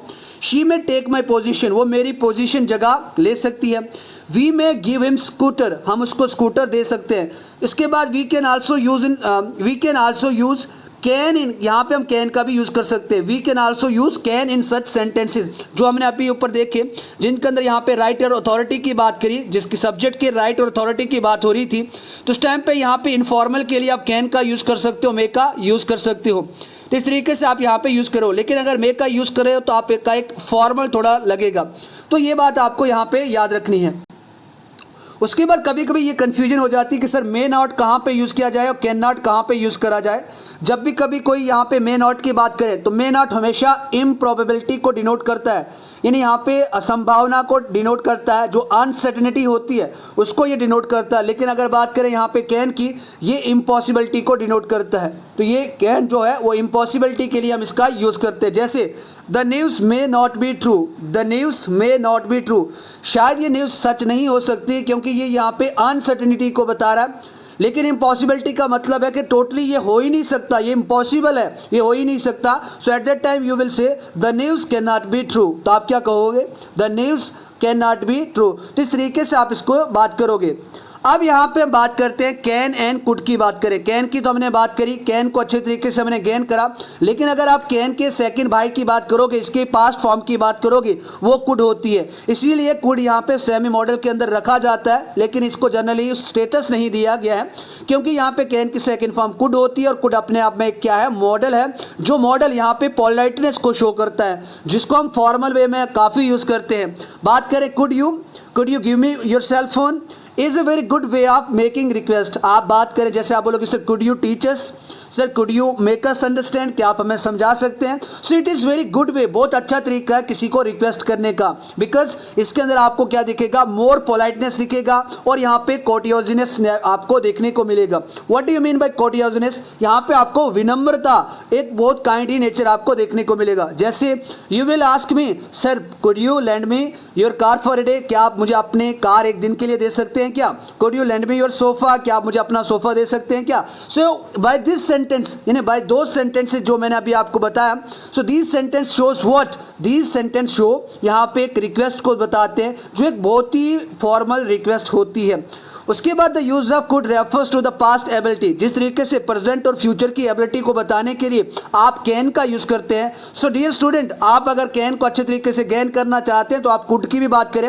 अगर कैन प्रेजेंट के काम आता है, अगर कैन यहाँ पे फ्यूचर के काम आता है, तो जो भाई कुड होता है वो पास्ट के अंदर हमारी एबिलिटी थी। आप बोलोगे sir when I was young, जब मैं जवान था, I could climb any tree, मैं किसी भी पेड़ पे चढ़ सकता था। बोलोगे sir when I was young I could write 100 pages in a day, मैं 100 पेजेस लिख सकता था। When I was young I could run fast, मैं तब तेजी से दौड़ सकता था। इट मीन्स यहाँ पे आपकी पास्ट की एबिलिटी और कैपेसिटी की बात हो रही है। और जब जब किसी ने आपकी पास्ट की एबिलिटी, प्रेजेंट की एबिलिटी की बात करी है, एट दैट टाइम आपने कैन और कुड का यूज किया है। उसके बाद could is used in present context with condition, और कंडीशंस के साथ भी हम प्रेजेंट के अंदर यहाँ पे कुड का यूज करते हैं। जैसे could you operate the machine by yourself, देखो यहाँ पे है could you operate the machine by yourself, इसका मतलब यह है कि जब आपको मशीन को ऑपरेट करने की आवश्यकता पड़े, ज़रूरत पड़े, so will you be able to operate this machine by yourself, तो आप क्या बोलोगे। तो यहाँ पे कंडीशन आपके पास है, कंडीशन ये है कि जब आपको कभी ज़रूरत पड़े तो इसको आप क्या ऑपरेट कर सकते हो, चला सकते हो। Could you get another job, क्या आपको दूसरी जॉब मिल सकती है, ऐसे भी आपकी बात होगी, तो आप क्या बोलोगे sir could you get another job, मैं बोलूँगा yes I could get another job if I will lose this one. तो इस तरीके से आपको ये याद रखना है। उसके बाद the use of could in perfect, जैसे मैंने आपको शुरू में बताया था, किसी भी मॉडल के बाद यहाँ पे हैव के बाद आप एक्शन थर्ड फॉर्म लगाओगे, इट मीन्स वर्ब की आप क्या लगाओगे, थर्ड फॉर्म ही लगाओगे ना। तो इसके बाद आप कभी किसी हैज़ का यूज़ कर पाओगे ना हैड का यूज़ कर पाओगे। तो काफ़ी इंपॉर्टेंट ये रूल है। यहाँ पे मैंने आपको बताया the use of could in perfect, अगर बात करें परफेक्ट टेंस की बात कर रहा हूँ यहाँ पे, ये पास्ट के अंदर कुछ चीज़ हो सकती थी, मुमकिन थी, यानी पास्ट की पॉसिबिलिटी को बताने के लिए आप यहाँ पे किसका यूज़ करोगे, कुड का यूज़ करोगे। ये यहाँ पे एक्शन को जो परफॉर्म नहीं करी गई है अभी तक, लेकिन संभावना थी कि वो हो सकता था, उसके लिए आप यहाँ पे यूज़ कर सकते हो। जैसे ही could have caught the train, वो ट्रेन पकड़ सकता था इफ़ ही हैड हरिड, अगर उसने जल्दी करी होती, बट ही डिडंट कैच, लेकिन उसने मीन्स कैच नहीं कर पाई। He could have done it, वो कर सकता था इसको विदाउट मच प्रॉब्लम, बिना ज़्यादा समस्याओं के वो कर सकता था, बट ही डिडंट, लेकिन उसने किया नहीं। तो ये बात आपको हमेशा याद रखनी है। उसके बाद the use of could in the above, जो मैंने आपको बताया, ये यहाँ पे इरिटेशन की बात कर रहा है, यहाँ पे रिप्रोच की बात कर रहा है। देखो अब इरिटेशन कैसे, आप सपोज करो आपको सुबह की 5 बजे की ट्रेन से आपको दिल्ली जाना था, लेकिन आप मिस करके किसी कारण आप जल्दी नहीं उठे, तो आपके पापा या आपके ब्रदर क्या बोलेंगे, आप पकड़ सकते थे ट्रेन को अगर आप जल्दी जाग जाते।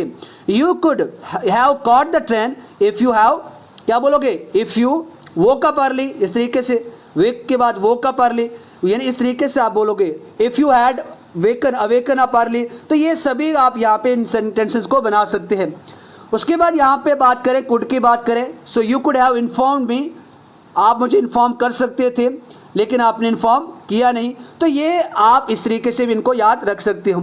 उसके बाद could is also use to express general permission in the past, यानी परमिशन अगर आपको पास्ट के अंदर लेनी थी, एक जनरल परमिशन के लिए आप कुड का यूज़ कर सकते। जैसे on Sundays we could stay up late, हम रविवार के दिनों यहाँ पे काफ़ी देर तक रुक सकते थे लेकिन आपको अलो नहीं करा गया, you were not allowed to stay up late. उसके बाद है on holidays I could use company's car, यानी छुट्टियों के अंदर मैं कंपनी की कार को यूज़ कर सकता था लेकिन आपको ये परमिशन दी नहीं गई। तो ये यहाँ पे आप इसका यूज़ कर सकते हैं। उसके बाद could is also use to express presumption or probability, अगर बात करें प्रजम्पशन की बात करें और प्रोबेबिलिटी की बात करें, उसके लिए भी आप कुड का यूज़ कर सकते हैं। जैसे आई वॉन्डर वेयर शाम इज़, आई वॉन्डर वेयर शाम इज़, इसका मतलब आपको पता है कि शाम कहाँ पे है।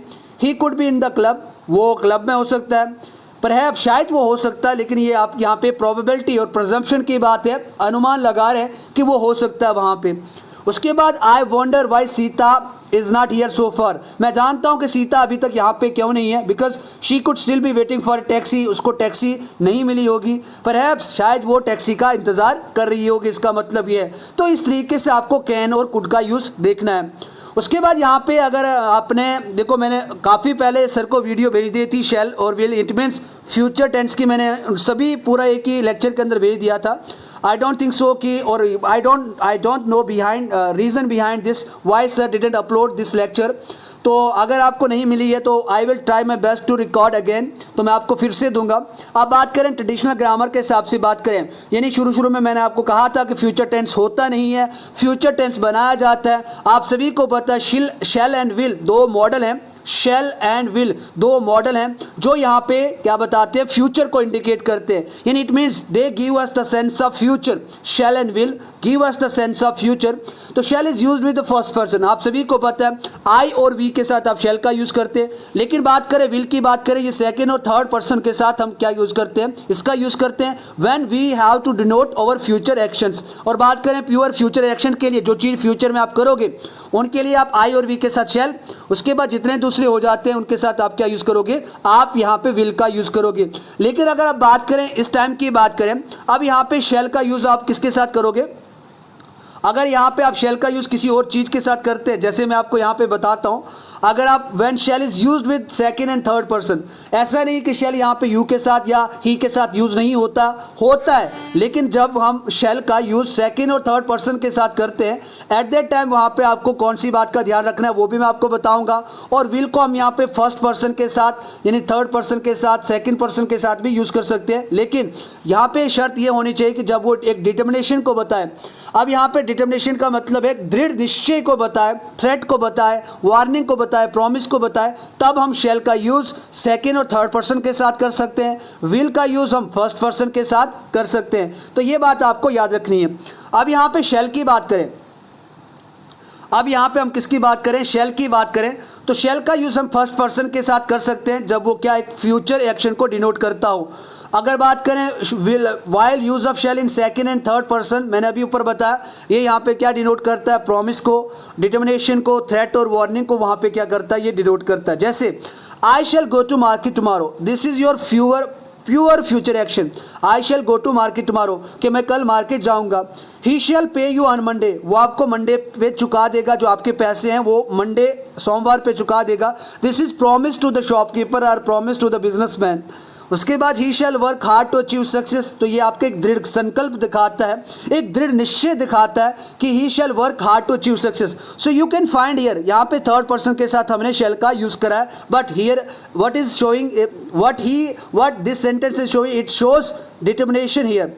उसके बाद यहाँ पे anyone found involved shall be punished, कोई भी यहाँ पे अपराधी मिला तो उसको क्या मिलेगी, सजा मिलेगी। तो यहाँ पे क्या है, वार्निंग और थ्रेट को यह बता रहा है। इसी तरीके से आपको और एग्जांपल भी देखनी है, you shall be transferred it if you don't work properly, तो ये यहाँ पे इफ़ है, अगर आप यहाँ पे अच्छे तरीके से काम नहीं करोगे तो आपकी ट्रांसफ़र कर दी जाएगी। तो इस तरीके से आपको ये याद रखना है। उसके बाद the use of shall with second and third person, ये कंपल्शन को बताता है, कंपल्शन का मतलब होता है मजबूरी, बाइंडिंग्स को बताता है कि आपकी बाइंडिंग कैसी है, या फिर आइडिया ऑफ ए फोर्स की बात करें उसके लिए आप यहाँ पे शैल का यूज़ सेकंड और थर्ड पर्सन के साथ कर सकते हैं। जैसे you shall go to meet him tomorrow, तो ये यहाँ पे आपको एडवाइस मिल रही है, इंस्ट्रक्शन मिल रही है, इट मीन्स यहाँ पे आप बाइंडिंग के प्रोसेस की बात करें या आप आइडिया ऑफ फोर्स की बात करें, यू आर इंस्ट्रक्टेड, आपको इंस्ट्रक्ट करा जाता है उससे मिलने के लिए। She shall complete her work by tomorrow, उसको अपना काम कल तक पूरा करना है।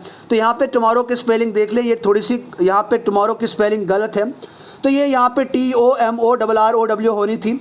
तो इस तरीके से आप इसका याद रखें। उसके बाद अगर बात करें the use of shall not, अब यहाँ पे शैल नॉट की एब्रीवेटेड फॉर्म आपको मिलेगी, कॉन्ट्रैक्शन वाली फॉर्म, शैंट कहते हैं उसको क्या कहते हैं, शैंट कहते हैं। लेकिन जनरली इसको आप स्पोकन के अंदर यूज़ करते हैं, रिटन के अंदर इसका यूज़ नहीं करते। बात करें शैंट की, बात करें शैल नॉट की, बात करें in second person and third person, तो ये यहाँ पे क्या डिनोट करता है, प्रोहिबिटेशन को, एक रुकावट को या फिर एक नेगेटिव कमांड देता है। जैसे you shall not meet him, अभी तो पहले कह रहे थे कि you shall meet him tomorrow, लेकिन अभी यहाँ पे मना किया जा रहा है, प्रोहिबिट किया जा रहा है कि आपको उससे नहीं मिलना है, आप नहीं मिलोगे। You shall not meet him.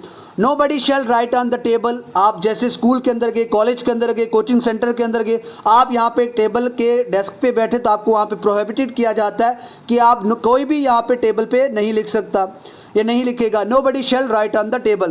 तो इसका मतलब है कि जो यूज़ है शैल का फर्स्ट पर्सन के साथ इंटरोगेटिव फॉर्म में, ये क्या एक्सप्रेस करता है, आइडिया ऑफ नोइंग। अगर बात करें शेल का यूज़ यहाँ पे जब फर्स्ट पर्सन के साथ किया जाता है, eight that time it shows the idea of knowing. वो यहाँ पे एक आइडिया ऑफ नोइंग यानी जानकारी के एक आइडिया को बताता है, जिसके अंदर आप विलिंगनेस, आपकी इच्छा की बात करता है, दूसरे किसी व्यक्ति के प्रति आपकी क्या इच्छा है, क्या राय है, उसके बारे में ये बात करता है। बात करें shall I open the door for you, क्या मैं आपके लिए दरवाज़ा खोल दूँ, क्या आपके लिए मैं डोर खोल दूँ। It means I am trying to know the willingness of the other person, और अदर पर्सन यहाँ पे यू है। Shall I carry this box into the room for you, क्या मुझे ये जो बॉक्स है वो अंदर लेना चाहिए, कैरी करना चाहिए रूम के अंदर। तो इसका मतलब यहाँ पे आइडिया ऑफ नोइंग, मैं आइडिया की जानकारी कर रहा हूँ, और किसकी आइडिया, आपकी इच्छा की, कि आपकी इच्छा है क्या मैं इस बॉक्स को अंदर ले सकता हूँ। The use of shall in third person also expresses an idea of working. बात करें अगर यूज़ ऑफ शैल की बात करें जो थर्ड पर्सन के साथ होता है, ये यहाँ पे एक आइडिया ऑफ वर्किंग के बारे में बात करता है। ये आइडिया ऑफ नोइंग और ये यहाँ पे आइडिया ऑफ वर्किंग के बारे में बात करता है, जो किस दूसरे की मर्जी से होता है, as per the wish of the others. Example से समझने की कोशिश करें। Shall Rahim wait for you, क्या रहीम को आपका इंतज़ार करना चाहिए। इसका मतलब ये है कि क्या आप चाहते हैं कि रहीम आपका इंतज़ार करे, क्या आप चाहते हैं कि रहीम आपका इंतज़ार करे। Do you want him to wait for you, तो आप बोलो no I do not want him to wait for me. Shall the messenger wait outside, जो ये संदेश वाहक है, जो संदेश लेने वाला मैसेंजर है, क्या उसको आउटसाइड वेट करना चाहिए आपका, तो आप क्या बोलोगे, do you want the messenger to wait outside. आप बोलो no I do not want messenger to wait outside. तो इस तरीके से आप यहाँ पे जब क्या करते हैं, शेल का यूज़ थर्ड पर्सन के साथ करते हैं, तो ये यहाँ पे एक्सप्रेस क्या करता है, an idea of working as per as the wish of others. इसका मतलब shall Rahim wait for you, कि आप मुझे पूछ रहे हो कि रहीम, आप जैसे मुझे पूछो कि क्या रहीम को आपका इंतज़ार करना चाहिए, तो ये यहाँ पे आप मेरी मर्ज़ी के हिसाब से एक्शन ले रहे हो। उसके बाद यहाँ पे विल की बात करें, देखो विल वे काफ़ी अच्छी बात होती है, और विल एक मोटिवेटेड भी देता है कि आपकी विल ही आपको डिफाइन करती है। उसके बाद ये विल यहाँ पे मॉडल है। The use of will in second and third person, ये प्योर फ्यूचर एक्शन को डिनोट करता है। जब यहाँ पे आप सेकंड और थर्ड पर्सन के साथ इसका यूज़ करते हैं, it shows, it denotes pure future action. अगर बात करें विल का यूज़ जब फर्स्ट पर्सन के साथ होता है, तो यहाँ पे थ्रेट की बात करें, वार्निंग की बात करें, प्रॉमिस की बात करें, और डिटर्मिनेशन की बात करें, उसको ये शो करता है। जैसे ही विल गो टुमारो, आप क्या बोलोगे, वो कल जाएगा, ही विल गो टुमारो, तो ये आपका एक प्योर फ्यूचर एक्शन है। You will work here, I will see you, तो हम कभी किसी से गुस्सा होते हैं ना, किसी ने बुरा किया हो, तो आप क्या बोलते हैं, hey don't worry I will see you, मैं आपको देख लूँगा। तो इसका मतलब आप थ्रेट और वार्निंग की बात करें। I will pay you on Monday, ये आप प्रॉमिस कर रहे हैं, ये पहले भी हमने देखा। आई विल अचीव माई गोल, ये आपका अपना दृढ़ संकल्प दिखा रहे हैं, अपना डिटर्मिनेशन दिखा रहे हैं। उसके बाद will is also use for formal request, देखो यहाँ पे फॉर्मल रिक्वेस्ट के लिए भी आप विल का यूज़ कर सकते हैं। जिस तरीके से विल का आप वुड बनाते हैं, उसी तरीके से आप विल के जगह विल को एक फॉर्मल रिक्वेस्ट के अंदर भी यूज़ कर सकते हैं। How will you close the door please, तो देखो यहाँ पे प्लीज़ लगने से कितना फॉर्मल बन जाता है। विल इज़ आल्सो, बात करें विल आल्सो एक्सप्रेसिस प्रोबेबिलिटी की बात करें, तो ये प्रोबेबिलिटी को भी बताता है, किसके साथ, विद द पर्सन। बात करें नेगेटिव फॉर्म की बात करें, विल नॉट की बात करें, जिसको आप वांट कहते हैं, शॉर्ट फॉर्म में वांट कहा जाता है, तो ये यहाँ पे रिफ्यूज़ल को डिनोट करते हैं। जैसे I won't go there, it means you have refused to go there, आपने यहाँ पे साफ इनकार कर दिया कि आप वहाँ पे नहीं जाओगे। He will not section your leave, वो आपकी हॉलीडे जो लीव है उसको सेक्शन नहीं करेगा। He will be in the park, वो पार्क में होगा। Today is 15th of August, school will be closed, आज 15 अगस्त है, सभी स्कूल यहाँ पे बंद होंगे। उसके बाद वांट यानी जिसको आप विल नॉट कहते हैं, ये इंटरोगेटिव में जब आप करते हैं तो यहाँ पे इंटरोगेटिव नेगेटिव बनाते हैं, एट दैट टाइम यहाँ पे ये इन्विटेशन को देता है। जैसे आप बोलोगे sir will you have a cup of T, मैं बोलूँ नहीं, तो आप फिर मुझे पूछोगे want you have a cup of T, want you have a cup of T, cup at T नहीं है, यहाँ पे कप ऑफ टी है, मैं बोलूँ no I will not have a cup of tea. आप यहाँ पे मेरे को ऐसे पूछ रहे हैं won't you have a cup of tea, it means you are inviting me, you are sending me invitation to have a cup of tea with you. उसके बाद वांट यू मीट हर, मैं बोलूँ no I will not meet her. आप बोलोगे sir आप जा रहे हो, क्या आप उस लड़की से नहीं मिलोगे, मैं बोलूँगा no I will not meet her, I won't meet her. तो आप मुझे पूछोगे ना वांट यू मीट हर, तो इस तरीके से आप इसका यूज़ करें। Want you stay for a day, क्या आप एक दिन और नहीं रुकोगे, it means you want me to stay there, आप एक इन्विटेशन दे रहे हो रुकने के लिए। Will is also use for commands, अगर बात करें आप कमांड्स की बात करें, इंस्ट्रक्शंस की बात करें, तो विल का यूज़ हम वहाँ पे भी करते हैं। ऑल द कैडेट्स, अब बात करें what do you mean bye cadets, cadet is an army officer which is in training, एक न्यू ट्रेनी आर्मी ऑफिसर को आप कैडेट्स कहते हैं। All the cadets will attend the parade. अभी 15 अगस्त आ रहा है, जितने भी नए आर्मी के ऑफिसर ट्रेनी हैं उनको यहाँ पे परेड को अटेंड करना है। It is instruction from the officer side. The girls will not wear the shorts, तो यहाँ पे लड़कियों को शॉर्ट्स नहीं पहनने चाहिए, शॉर्ट कपड़े नहीं पहनने चाहिए। तो ये इंस्ट्रक्शन और ये कमांड है। तो इस तरीके से यहाँ पे आप किसका यूज़ कर सकते हो, आप विल का यूज़ कर सकते हो। उसके बाद यहाँ पे बात करें will in third person denotes. अगर बात करें विल का जब आप थर्ड पर्सन के साथ यहाँ पे यूज़ करते हो, वो यहाँ पे क्या डिनोट करता है, एक जर्नल हैबिट की बात करें, इट इज़ जनरल हैबिट। तो यहाँ पे एक हैबिट को शो करता है। जैसे the women will not keep मम, वुमेन अपने साथ एक मम को नहीं रखेगी, तो ये क्या आ गया, हैबिट आ गया। द गर्ल्स विल टॉक, लड़कियां जो है वो बात करेंगी, तो वो इनकी हैबिट है, आप सभी को पता है लड़कियां ज़्यादा बातें करती है, बुरा ना माने, मजाक कर रहा हूँ। उसके बाद शुड एंड वुड की बात करें। अब यहाँ पे हम शुड एंड वुड की बात करें, अब बात करें शुड की बात करें तो हम तब इसका यूज़ करते हैं जब हमें ड्यूटी की बात करनी हो, रिस्पॉन्सिबिलिटी की बात करनी हो, एडवाइस की बात करनी हो, प्रोबेबिलिटी की बात करनी हो, एक्सपेक्टेशन की बात करनी हो, प्रिजम्पशन की बात करनी हो, मॉरल ऑब्लिगेशन की बात करनी हो, माइल्ड कमांड की बात करनी हो। इसका मतलब आपके कर्तव्य की बात हो, रिस्पॉन्सिबिलिटी जिम्मेदारी की बात हो, किसी को सुझाव देना हो या किसी का सुझाव लेना हो, कभी संभावना हो। उसके बाद एक्सपेक्टेशन की बात करें, आशाओं की बात करें, जैसे आप सभी के माँ बाप को, टीचर्स को एक्सपेक्टेशन है कि आप अच्छा एक स्कोर लाओगे जेके एसएसबी एग्जाम के अंदर। उसके बाद प्रिजम्पशन की बात है, जब आप कभी अनुमान लगाते हैं। मॉरल ऑब्लिगेशन की बात करें, ये एक नैतिकता की बात हो जाती है। माइल्ड कमांड की बात करें, एट दैट टाइम यहाँ पे आप शुड का यूज़ कर सकते हो। एग्जाम्पल देखते हैं, one should obey one's elder, one should obeys one elder, यानी बड़ों की बात माननी चाहिए। ये यहाँ पे आपकी क्या है, एक ड्यूटी है कि हमें यार ये कर्तव्य बनता है कि हम बड़ों की बात माने। यू शुड ओबे योर पेरेंट्स, तो ये यहाँ पे आपकी मॉरल ऑब्लिगेशन की बात आ रही, आपको आपके माता पिता का सम्मान या बात माननी चाहिए। The rich should help the poor, जो अमीर हैं उनको यहाँ पे गरीब लोगों की मदद करनी चाहिए। सो it is what, it is an expectation here, ये आशा करते हैं कि जो अमीर लोग हैं उनको गरीबों की सहायता करनी चाहिए। यू शुड वर्क हार्ड, ये आपको एक एडवाइस दी जा रही है कि आप मेहनत आपको करनी चाहिए। You should find her in the play ground, तो ये आपकी क्या हो जाती है, प्रोबेबिलिटी हो जाती है। तो इसी तरीके से आपको काफ़ी सेंटेंसेस और भी देखने को मिलेंगे जिसके अंदर आपको माइल्ड कमांड की बात होगी, रिस्पॉन्सिबिलिटी की बात होगी। जैसे you should take care of your health, you should take care of your luff case. Luff case का मतलब क्या होता है, देखो यहाँ पे इसको मामला कहते हैं। ल्यूफ का मतलब होता है मामले को आपको देखना चाहिए अच्छे तरीके से, तो ये आपकी जिम्मेवारी है। उसके बाद यहाँ पे you should complete your work every day, आपको हर दिन अपना काम पूरा करना चाहिए। It is mild command here. He should be reading now, तो ये संभावना हो सकती है कि वो अभी पढ़ाई कर रहा होगा, करनी चाहिए उसको इस टाइम पे। He should be worried about me, तो यहाँ पे आप अनुमान लगाएंगे। जैसे सपोज करो आप घूमने गए, आप बोलोगे my mother should be worried about me, मेरी मम्मी को मेरे बारे में चिंता होनी चाहिए। It is presumption here. उसके बाद they should be anxious about us, उन्हें हमारे बारे में चिंता करनी चाहिए। सो जब भी आपको यहाँ पे किसकी बात करनी हो, आपकी ड्यूटी की बात हो, रिस्पॉन्सिबिलिटी की बात हो, एडवाइस की बात हो, प्रोबेबिलिटी की बात हो, एक्सपेक्टेशन की बात हो, प्रिजम्पशन की बात हो, मॉरल ऑब्लिगेशन और माइल्ड कमांड की बात हो, एट दैट टाइम आप शुड का यूज़ कर सकते हैं। अब यहाँ पे शुड की बात करें, मैंने अभी ये बताया कि वहाँ पे इसी जगह पे आप शुड का यूज़ कर सकते हो। Now it's time to see the would, अब बात करें वुड की बात करें। फॉर रिक्वेस्ट आप यहाँ पे वुड का यूज़ कर सकते हैं, क्योंकि यहाँ पे वुड एक मोर पोलाइटनेस की बात करें। अगर कंपैरिजन, मैंने आपको कहा था विलेज फॉर्मल के अंदर भी यूज़ कर सकते हैं, लेकिन if you want more politeness at that time you could use would there, आपको वहाँ पे क्या यूज़ करना चाहिए, वुड यूज़ करना चाहिए, because would is more polite than will. आप बात करें वुड की बात करें तो काफ़ी पोलाइट आपको ये विल से देखने को मिलेगा। And it is generally and it is commonly used for request, और इसका यूज़ हम किस लिए करते हैं, रिक्वेस्ट के लिए करते हैं।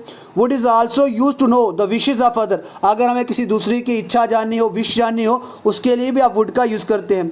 जैसे आप मुझे बोलोगे sir you are departing from Rajasthan to Jammu, तो मैं आपको बोलूँगा would you company me to the railway station, क्या आप मेरे साथ रेलवे स्टेशन तक चलेंगे, तो ये आपकी एक पोलाइट रिक्वेस्ट कर रहा हूँ मैं। Would you send me an application form, तो ये भी आपको एक पोलाइट रिक्वेस्ट कर रहा हूँ मैं। Would you sing at the concert tomorrow, क्या आप यहाँ पे बात करें, यहाँ पे कंसर्ट का मतलब होता है ठोस, इन्हें बहुत अच्छे से गाओगे क्या कल, तो ये यहाँ पे एक अनुमान लगा सकते हैं हम। इस तरीके से अगर बात करें the use of would with rather, अगर बात करें रेदर के साथ हम वुड का यूज़ करते हैं। जैसे आई वुड रेदर रेस्ट नाउ, ये यहाँ पे प्रेफरेंस को शो कर रहा है। यहाँ पे क्या आपकी प्रेफरेंस यहाँ पे रेस्ट पे है, I would rather rest now, मुझे अब क्या करना चाहिए, रेस्ट करना चाहिए। I would rather study than see a movie, यानी मूवी देखने के बजाय मुझे यहाँ पे स्टडी करनी चाहिए। तो यहाँ पे आपकी प्रेफरेंस स्टडी है, तो यहाँ पे आपकी प्रेफरेंस रेस्ट है, तो प्रेफरेंस को शो करने के लिए आप रेदर के साथ वुड का यूज़ करते हैं। उसके बाद the use of would in following construction show strong desire और विलिंगनेस। बात करें I wish you would fight this election, मैं चाहता हूं कि आप इस इलेक्शन में क्या करो, फाइट करो, पार्टिसिपेट करो। आई विश मेरी मर्जी है, you would support her fully, कि आप उसको क्या करो, पूरे तरीके से इसको सपोर्ट करो। उसके बाद अगर बात करें इमेजिनेशन सेंटेंस जो होते हैं उनके अंदर भी आप वुड का यूज़ करते हैं, बिकॉज कंडीशनल सेंटेंस के अंदर आप यहाँ पे अनरियल इमेजिनेशंस को बताने के लिए आप वुड का यूज़ करते हैं। आप बोलोगे sir if I had 1 crore rupees, अगर मेरे पास 1 करोड़ रुपीज़ होते, I would donate 50 lakhs to the trust, जो ट्रस्ट हैं उनको मैं 50 लाख रुपया दान कर देता। इफ़ आई हैड विंग्स, अगर मेरे पर होते, I would fly to Europe, मैं कहाँ चला जाता, मैं उड़ के कहाँ चला जाता, यूरोप चला जाता। If I were the king, अगर मैं राजा होता, I would make you my chief adviser, तो मैं आपको आपका चीफ सलाहकार बना देता। तो इस तरीके से यहाँ पे आप वुड का यूज़ कर सकते हैं। उसके बाद the use of would in conditional sentence, यहाँ पे क्या डिनोट करता है, जब वुड एक कंडीशनल सेंटेंस के साथ यूज़ होता है, it denotes the action which did not take place, यानी वो ऐसी किसी हरकत को, किसी एक्शन को बताता है जो अभी तक हुई ही नहीं है। जैसे बात करें if he had come to me, अगर वो मेरे पास आता, I would have given him a job, मैं उसको नौकरी दे चुका होता, लेकिन बाई चांस वो आया नहीं, मैं अनफॉर्चुनेटली ही डिडंट कम। तो ये यहाँ पे कंडीशन बन रही है कि if he had come to me, if she had come to me, I would have taught her, आप क्या बोलोगे, I would have taught her, मैं उसको पढ़ा चुका होता या पढ़ा चुकी होती। उसके बाद यहाँ पे आप बात करें मस्ट की बात करें, देखो मैंने आपको बताया जब भी आपकी संभावना 100% हो जाती है तब आप किसका यूज़ करते हैं, आप मस्ट का यूज़ करते हैं। Whenever you have A 100% surety of doing that action at that instant, आप वहाँ पे आप किसका यूज़ कर सकते हो, मस्ट का यूज़ कर सकते हो, because it is a defective verb. अब डिफेक्टिव वर्ब क्या होता है, डिफेक्टिव वर्ब वो वर्ब होते हैं जिसकी कोई भी पास्ट फॉर्म नहीं होती, और जनरली यहाँ पे मे और मस्ट की सेकेंड फॉर्म माइट मानी जाती है। और यहाँ पे बात करें, यहाँ पे किसके लिए यूज़ किया जाता है, ये प्रेजेंट और फ्यूचर के अंदर यूज़ किया जाता है जब आपके पास ऑब्लिगेशन हो, यानी इट मीन्स प्रेजेंट ऑब्लिगेशन की बात हो, फ्यूचर ऑब्लिगेशन के लिए आप यहाँ पे मस्ट का यूज़ करते हैं। और आप सभी को पता होगा रिपोर्टेड स्पीच के अंदर यहाँ पे must is use for past time, तो पास्ट टाइम के लिए आप यहाँ पे मस्ट का यूज़ करते हो। बात करें except in reported speech, must is not use to express past obligation, यानी यहाँ पे किसके अलावा, रिपोर्टेड स्पीच के अलावा मस्ट और कहीं दूसरी जगह पे पास्ट की ऑब्लिगेशंस को बताने के लिए नॉर्मली यूज़ नहीं किया जाता, काफ़ी इंपॉर्टेंट है। बात करें यहाँ पे must is use to express command और कंपल्शन, बात करें अगर आप किसी को कमांड करते हैं उस टाइम पे आप मस्ट का यूज़ कर सकते हैं। Whenever you will have to see make realise somebody's compulsion, at that time आप यहाँ पे किसका यूज़ कर सकते हो, मस्ट का यूज़ कर सकते हो। जैसे soldiers must have orders without obey orders without any question, जो सैनिक होते हैं उन्हें बिना किसी प्रश्न किए ऑर्डर्स को फॉलो करना पड़ता है। All the girls must attend the function, जितनी भी लड़कियां हैं उनको पक्के से फंक्शन अटेंड करना है। सो इट इज़ व्हाट, उनकी अब यहाँ पे एक मजबूरी बन चुकी है कि उनको फंक्शन को क्या करना है, अटेंड करना है। उसके बाद must is use to express moral duty, अगर बात करें मॉरल ड्यूटी की बात करें तो मॉरल ड्यूटी को बताने के लिए और या ऑब्लिगेशन को बताने के लिए आप यहाँ पे किसका यूज़ करते हो, मस्ट का यूज़ करते हो। जैसे you must respect our elders, हमें आपको हमारे बड़ों की आदर करनी चाहिए, इज्जत करनी चाहिए। You must help your friend in need, आपको आपके फ्रेंड की मदद करनी चाहिए ज़रूरत में, ज़रूरी टाइम में, ज़रूरत के टाइम में। तो इस तरीके से यहाँ पे आप मस्ट का यूज़ करते हैं। उसके बाद यहाँ पे अगर मस्ट की और बात करें तो यहाँ पे नेसेसिटी, ज़रूरत के लिए, अर्जेंसी के लिए, सर्कमस्टेंशियल कंपल्शन के लिए, यहाँ पे सर्कमस्टेंशियल कंपल्शन के लिए भी आप यहाँ पे मस्ट का यूज़ करते हैं। जैसे आई मस्ट लीव नाउ, मुझे अभी जाना चाहिए, otherwise I may miss the train, otherwise क्या होगा, मेरी ट्रेन मिस हो सकती है। तो इसका मतलब यहाँ पे आई मस्ट लीव नाउ ये आपकी नेसेसिटी है, जाना भी आपकी नेसेसिटी है, अर्जेंट है, इस तरीके से आप यहाँ पे मस्ट का यूज़ कर सकते हो। The electricity will be cut off at AM, आपको पता है कि कल 8 बजे आपकी इलेक्ट्रिसिटी जो है, लाइट जो है वो कट ऑफ हो जाएगी, इसीलिए so I must complete my work before, so उससे पहले ही मुझे अपना काम पूरा करना है। उसके बाद the use of must not express prohibition or emphatic advice, यानी यहाँ पे प्रोहिबिशन की बात करें या फिर एक एम्फैथेटिक एडवाइस, एक बलपूर्वक एक ज़बरदस्त प्रेशर वाली एडवाइस देने के लिए आप यहाँ पे मस्ट नॉट का यूज़ करते हैं। जैसे students must not resort to copying, यहाँ पे जो स्टूडेंट्स हैं उनको यहाँ पे कॉपी के सहारे नहीं रहना चाहिए, कॉपी करने के सहारे नहीं रहना चाहिए। तो इस तरीके से आप इसका यूज़ कर सकते हैं। You must not miss the classes, आपको क्लासेस को मिस नहीं करना चाहिए। तो ये यहाँ पे आपको एक एम्फैथेटिक एडवाइस मिल रही है। जब भी आप बोलोगे ना, आप बोलोगे sir you must not speak loudly, आपको जोर से नहीं बोलना चाहिए। तो ये यहाँ पे आप क्या दे रहे हो कि एम्फैथेटिक एडवाइस दे रहे हो, एक थोड़ी सी बलपूर्वक एक फोर्सफुली एडवाइस मुझे मिल रही है। उसके बाद यहाँ पे मस्ट की बात करें तो मस्ट यहाँ पे एक स्ट्रॉन्ग प्रोबेबिलिटी को भी एक्सप्रेस करता है, लाइकलीहुड को भी एक्सप्रेस करता है, जिसको आप लॉजिकल प्रिजम्पशन की बात करें, एक लॉजिकल जब अनुमान लगाते हैं उस टाइम पे भी आप किसका मस्ट का यूज़ करते हैं। शी मस्ट बी 80 नाउ, आपको पता है वो बूढ़ी दिख रही है, वो आप बोलोगे कि वो 80 साल की होनी चाहिए। दे हैवंट अराइव्ड सो फार, वो अभी तक नहीं पहुँचे। They must have taken a wrong turning, शायद उन्होंने कोई गलत दिशा ले ली होगी, गलत टर्न ले लिया होगा। तो यहाँ पे आपने देखा इस तरीके से। अगर बात करें क्वेश्चन के साथ, क्वेश्चन के अंदर जब मस्ट से कोई क्वेश्चन बनता है तो अगर वो एफर्मेटिव के अंदर आंसर दिया गया हो, एट दैट टाइम हमें मस्ट का यूज़ करना है। अदरवाइज नेगेटिव के अंदर हमें यहाँ पे नीड नॉट का यूज़ करना है। नेगेटिव के अंदर हम यहाँ पे किसका यूज़ नहीं कर सकेंगे, मस्ट नॉट का यूज़ नहीं करेंगे। मस्ट अटेंड द मीटिंग, क्या मुझे मीटिंग अटेंड करनी चाहिए। It means your probability is 100%। आप बोलोगे यस यू मस्ट, मैं बोलूँगा यस आपको करनी चाहिए। लेकिन अगर आपको मना करना हो तो तब वहाँ पे आप मस्ट के साथ नॉट नहीं लगाएंगे, आप यू के साथ नीडेंट लगाएंगे। तो आप बोलोगे नो यू नीडेंट। अब आप बोलोगे सर ऐसा क्यों है, देखो ये ग्रामर है और ग्रामर के अंदर कुछ रूल मेड हैं जो आपको हमेशा याद रखने ही हैं। उसके बाद यहाँ पे बात करें द यूज़ ऑफ मस्ट की बात करें विद, अगर आप पास्ट परफेक्ट टेंस की बात करें या परफेक्ट टेंस की बात करें, पास्ट की नहीं परफेक्ट टेंस की बात करें, तो आप किसी भी मॉडल के बाद हैव के बाद आप पास्ट पार्टिसिपल फॉर्म यूज़ कर सकते हैं वर्ब की। ये क्या बताएगी, एक लॉजिकल कंक्लूजन को बताएगी पास्ट के बारे में जो हुआ नहीं। जैसे the roads are wet, road क्या है, गीले हैं। It must have rained last night, तो ऐसा लगता है कि कल यहाँ पे पक्का बारिश हुई होगी। तो it must have rained last night. You must have heard about the robbery in the bank in over locality, आपने शायद सुना होगा यानी लूट माट के बारे में, जो लूट हुई थी जो हमारी लोकलिटी के अंदर बैंक था। तो इस तरीके से आप इसका यूज़ करें। उसके बाद the use of must plus have been shows certainty of a happening, किसी चीज़ को होने की यहाँ पे जब सर्टेनिटी होती है तब मस्ट प्लस हैव बीन का यूज़ करते हैं। He must have been living here, वो यहाँ रह रहा होगा। She delivered her speech quite, क्या बोलोगे, क्वाइट फ्लुएंटली, उसने एक अच्छी स्पीड के साथ अपनी स्पीच को डिलीवर करा। She must have been a debater, और उस लड़की को क्या होना चाहिए, डिबेटर होना चाहिए, एक डिबेट करने वाला होना चाहिए। उसके बाद यहाँ पे नीड एंड डेयर की बात करें, नीड एंड डेयर दो सेमी मॉडल्स हैं। Why these are semi modals, because ये तो एक वर्ब की तरीके से भी सेंटेंस के अंदर काम करते हैं और यहाँ पे एक ये मॉडल की तरीके से भी सेंटेंस के अंदर काम करते हैं। बात करें यहाँ पे दोनों के दोनों सेमी मॉडल्स हैं और कैन बी यूज्ड इधर एज ए मॉडल एक्सिलरीज और मेन वर्ब, जो मैंने आपको बताया। अगर बात करें मॉडल वर्ब की कंस्ट्रक्शन में बात करें, modal verb construction is restricted to non assertive context. अगर बात करें नॉन एसेटिव कंटेक्स्ट की बात करें, जिसके अंदर आप नेगेटिव और इंटरोगेटिव सेंटेंस की बात करते हैं, वो जनरली यहाँ पे रिस्ट्रिक्ट होते हैं। लेकिन अगर आप मेन वर्ब की बात करें तो यहाँ पे can always be used in is in fact the more common, उस फैक्ट में हम कैन का यूज़ कर सकते हैं, उस फैक्ट में इनका यूज़ कर सकते हैं जो एक कॉमन हो। जैसे यहाँ पे नीड की मैं बात करता हूँ as a modal auxiliary verb, क्योंकि आप सभी को पता है ये मॉडल एक्सिलरी वर्ब है। और इसके in negative terms need indicates absence of obligation, तो यहाँ पे आपको किसकी इंडिकेशन की ज़रूरत होती है, एब्सेंस ऑफ ऑब्लिगेशन की इंडिकेशन की ज़रूरत होती है। Because what it expresses the speakers authority, यानी जो बंदा वहाँ पे आपसे काम करवा रहा है उसकी अथॉरिटी की बात होगी, सामने आएगी, एडवाइस की बात होगी। उसके बाद यहाँ पे ये जो प्रेजेंट और फ्यूचर के लिए इसकी अथॉरिटी और एडवाइस के लिए आप इसका यूज़ करेंगे। एग्जाम्पल मैं आपको दूंगा, you need not type this letter, आपको ये लेटर आपको टाइप नहीं करवाने की आवश्यकता थी।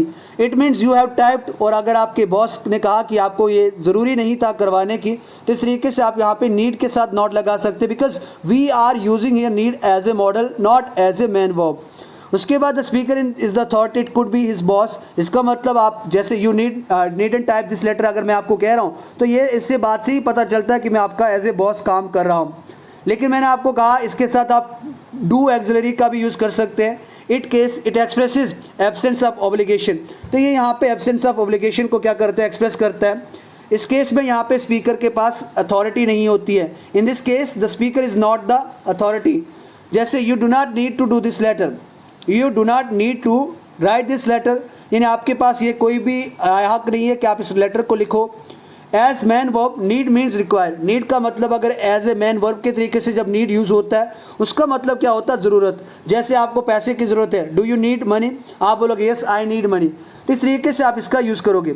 As modals the form of need are needn't, are need and in is use in negative and interrogative के अंदर इसका यूज़ करते हैं, जो यहाँ पे सभी पर्सन के साथ, चाहे वो फिर फर्स्ट हो सेकंड थर्ड हो, तो प्रेजेंट और फ्यूचर के लिए हम इसका यूज़ करते हैं।